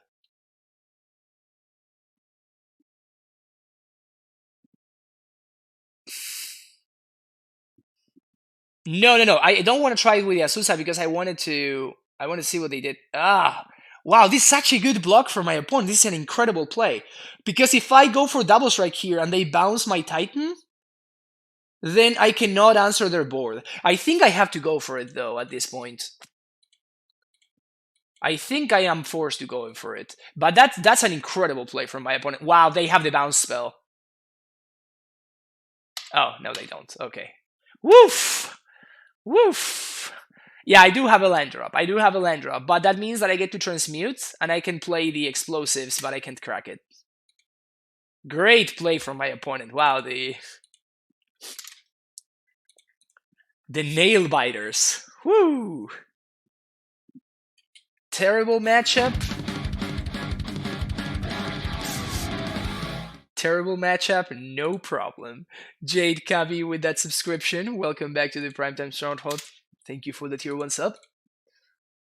I think I don't think I was overthinking it. I mean, I think that if that would have been like a super next level play from my opponent. I think that, I mean, I don't know if my opponent is an incredible Storm player, you know, like that is the kind of play that an incredible Storm player will do.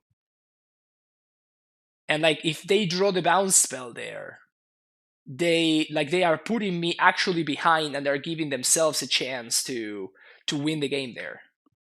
So I don't think that I was overthinking it.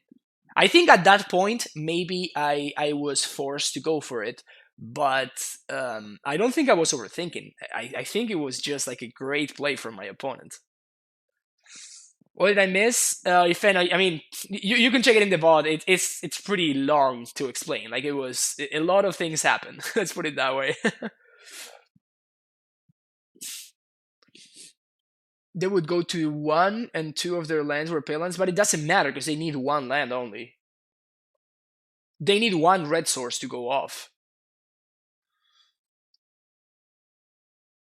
I just think that virtually everyone snaps it off pre-combat, except the best Storm players. Like, I don't know which level my opponent is on.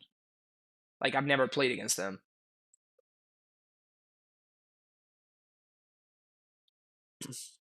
I saw you attack and then I had to leave.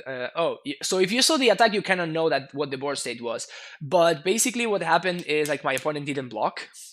So if I activated Double Strike to swing for lethal, and my opponent had an Echoing Truth or a Wipe Away or whatever bounce spell, then they could have killed me if they top deck Gifts Ungiven.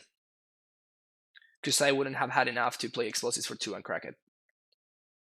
So they put me in a very like difficult situation, and then I ended up going for it, and it did work out. But it was kind of like a sweat. It was kind of a sweat. All right, I guess. Almost turn.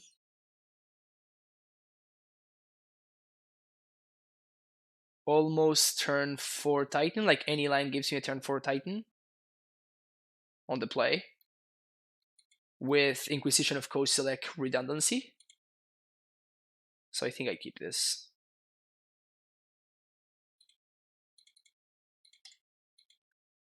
Fountain on 1 in case I'm playing against Burn or something when I want to play around Skullcrack. I did get super got by main deck Skullcrack last yesterday, so. Okay, let's see what my opponent's on. Ursus Tower. Okay, so they're on Tron.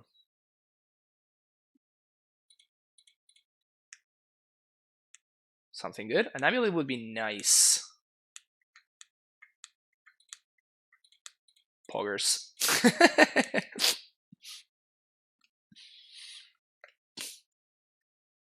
I think you guys just go for it to win. Yeah, at that point, I think that I have to. Like, if my opponent was like extremely Galaxy Brain, they would have kind of gotten me. But yeah, it was like it was still nice to like think about and like kind of see what happened, you know. All right, so we're gonna get turn 3 Tron very likely next turn because my opponent had a green floating and they didn't get anything. So just gonna do this.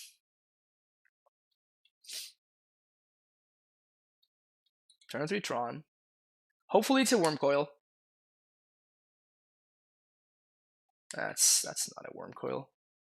All right, so minus on my Azusa, please.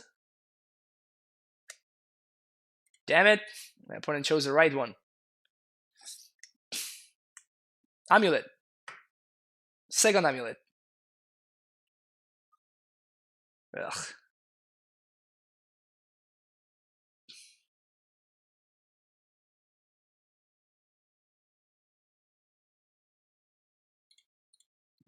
We don't have enough mana. Exactly 1 mana short.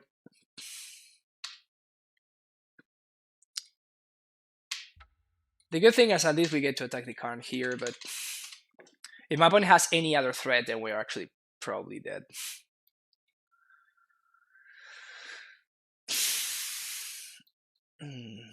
Ulamog is basically a concession here.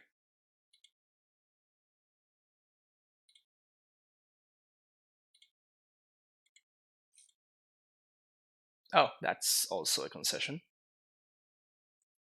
Sure. The Karn boys working together. All right.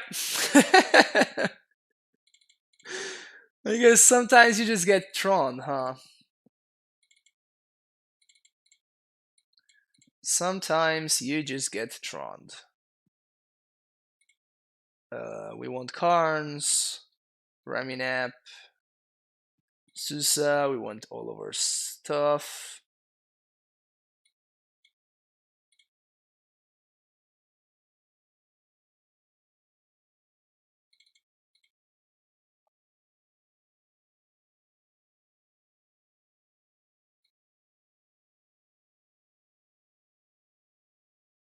Good old Microsoft lettuce, indeed.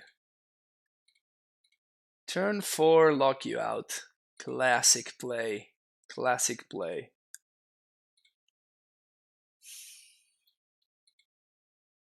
Man, Cyber didn't really soccer with this list.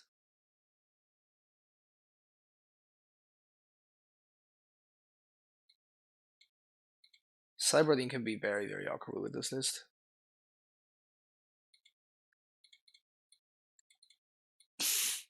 YOLO. YOLO.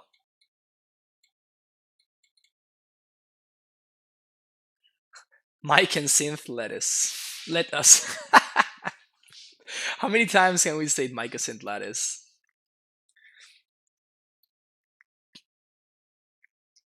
This is like the YOLOest hand ever. I love it. It's great. Big fan of what's going on here.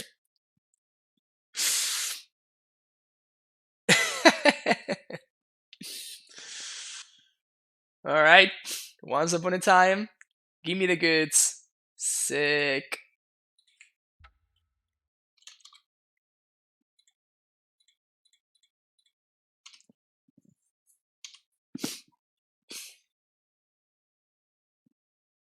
Hey, my opponent's playing flea spells too. Good for them. Alright, cool. So that means no answer to AmuLIT turn 1. Green source?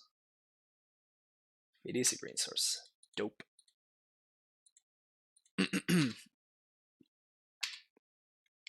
So this means that I can ask Souza.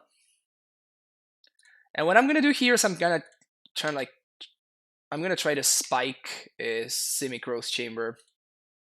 Well, I guess that poggers. No, but still, I now that I realized my mistake, I misplayed that turn. Actually, it would have been better. Like my opponent can't cast anything big, so like I should have like developed my mana. Because now if they have like spatial contortion or something and they kill my Asusa, now I'm actually a little bit behind. Or they answer my AmuLIT, either or.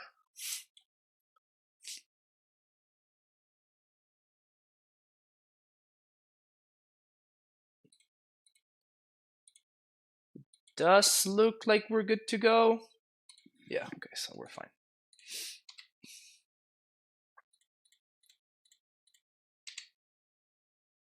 Guess I could get double dismembered here. But if I get double dismembered, that's probably fine. Because I can transmute next turn and tighten next turn. While holding up Disdainful Stroke for this turn.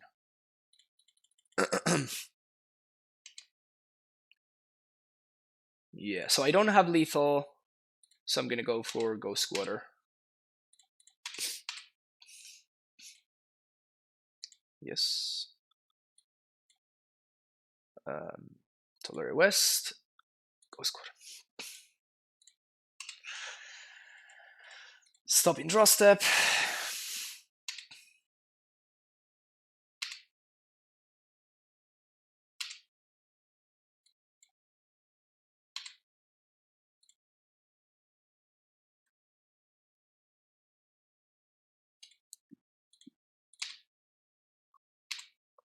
All right. So this one should be good. This one should be covered.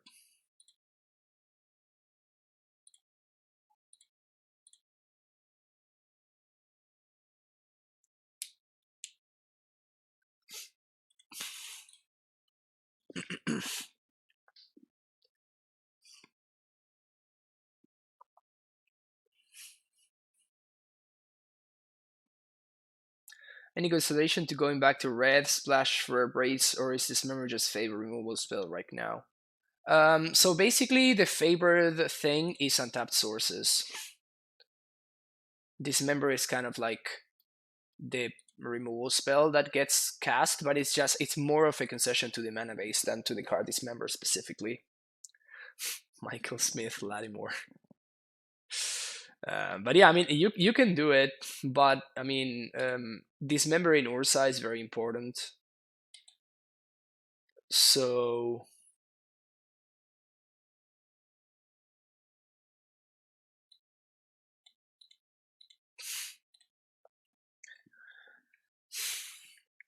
like you definitely want Fries at least in your red sideboard, I think. And if you're playing Fries, you get to answer Ashiok, but you are like worse against other decks. So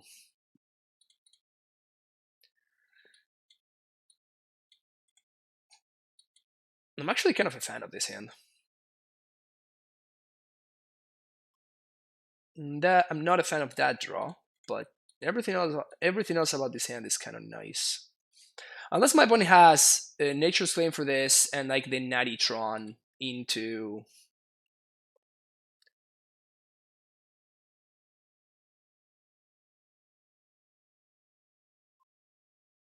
Alright, scrying.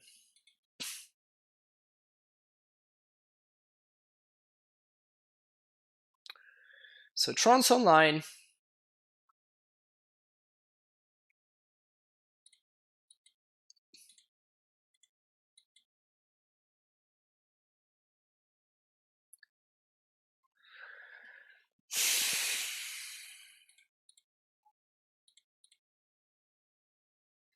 Chromatic Star's fine.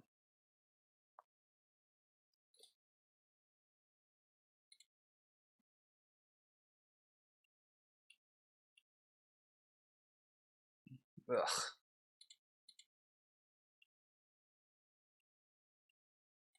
Also, ugh. Yeah. Like them drawing the nature's claim there, it's just so bad for us. Because now we can't hold up. Now we can't hold up stroke this turn. That's just horrendous for us.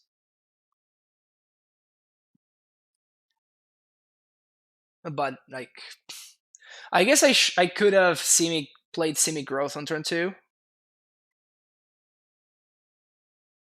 Actually, that might have been the line.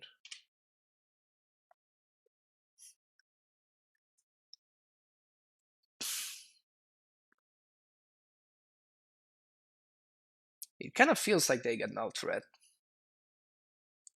And now for 6 mana, the only thing that I guess they can still have Great Creator. Great Creator would be very problematic, though. All right, no threat. Holding up O-Stone activation.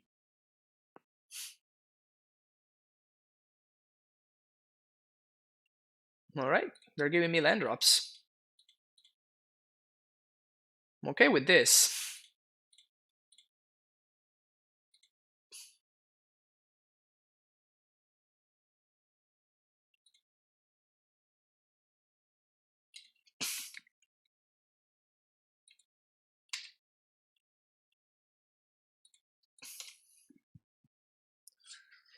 Cracking an O-Stone Tequila Scout is interesting, to say the least. Please don't mug me, bro.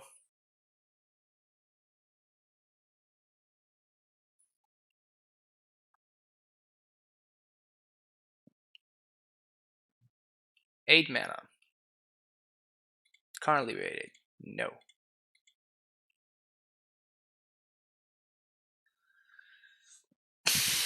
Prime time. Yay.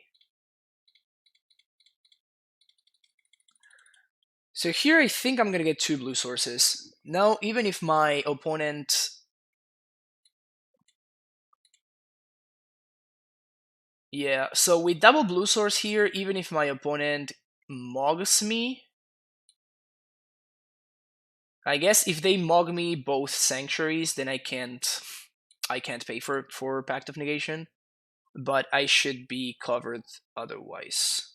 So I think I'm gonna get Tulare West Jim's Stone Mine. I just want it to be like blue sources, and I want them to be different names because of Field of Death, which I'm gonna start rolling next turn. I think that's 4 draws in a row that I've called. I mean, you have to know what you need, right? You have to know what it is that you need in order to top deck it. Otherwise, how does the deck know what to deliver? Karn the Great Creator. Yes, this is okay. We can kill the Karn. I'm probably going to get a Snare Bridge here. And then I'm going to Pact for Sage, and I'm going to blow it up. Then I'm going to go Squatter the Power Plant, which is the one that they got with the Silver Scrying. Or alternatively, Wormcoil Engine?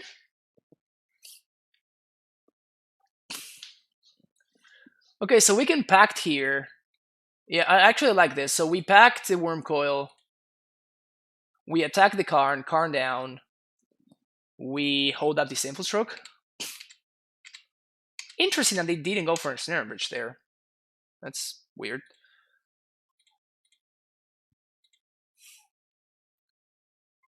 Yes. So now we're gonna go to combat. Going to attack Karn. Yes. Then we're gonna get Ghost Squatter plus Boros Garrison. Ghost Squatter, Boros Garrison. Gonna bounce Ghost Squatter.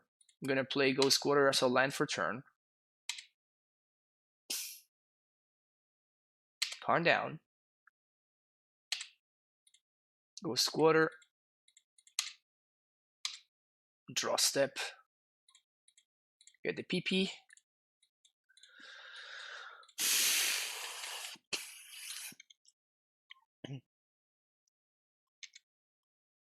It's not that Egyptian puzzle on the ocean.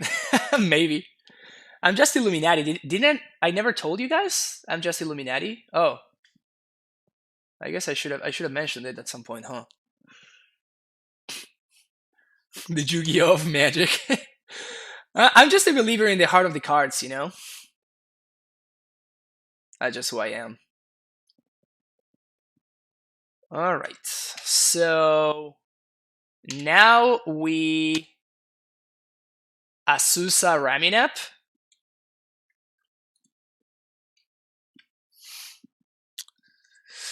Pact of Negation's gone. So I guess I field. Yeah, so I field first.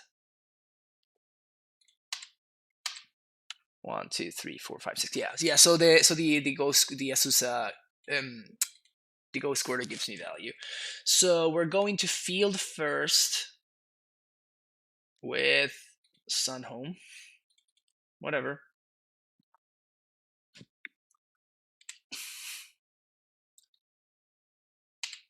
One, two, three, four, five, six.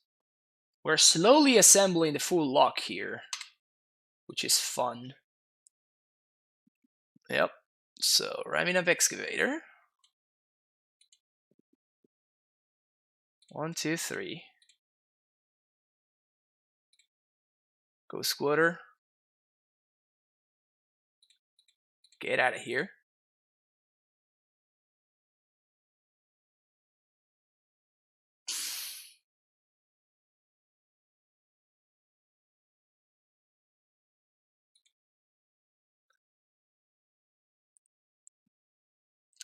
Can we pay for 2 packs? 1. Yeah, we easily pay for 2 packs. Like 1, 2, 3, 4, 5, 6.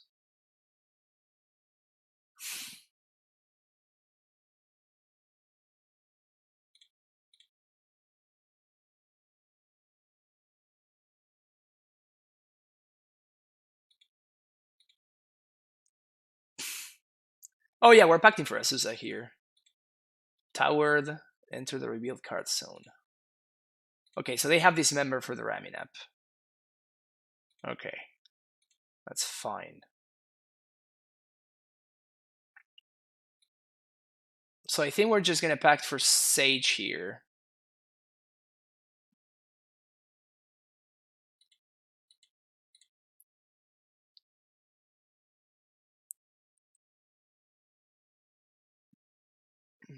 Hmm.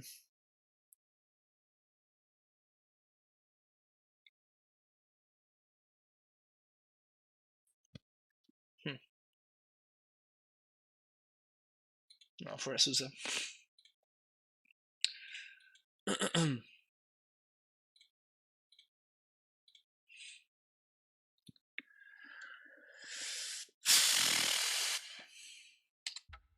Right. I couldn't pack there because I don't want to get locked out. So I guess we die to like Tron into Ulamog, which hopefully my opponent doesn't have. 1, 2, 3, 4, 5, 6, 7. Yeah, for 7 mana, there's nothing that they can do, I don't think, to lock me out. 1, 2.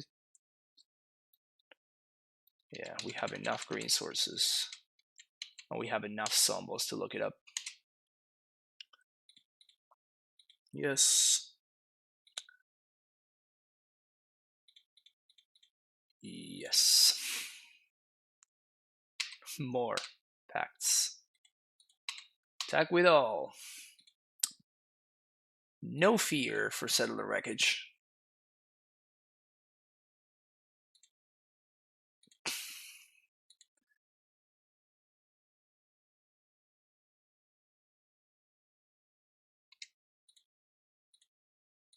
Wee.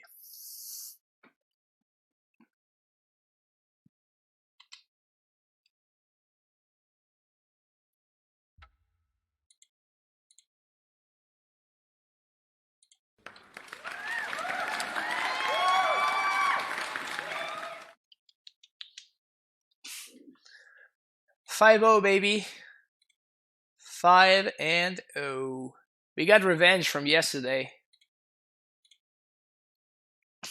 We got revenge from yesterday. This list is nice. It's just been solid. Just robust. Just like big. Not 80%. I know, bad beats, right? The 4-1 curse is broken. Well, we 3-2'd yesterday and 4-1. So basically, this 5-0 came here to save the day, and even it's basically like balancing the universe right now. This is basically just balancing the universe. I'm back on the front page.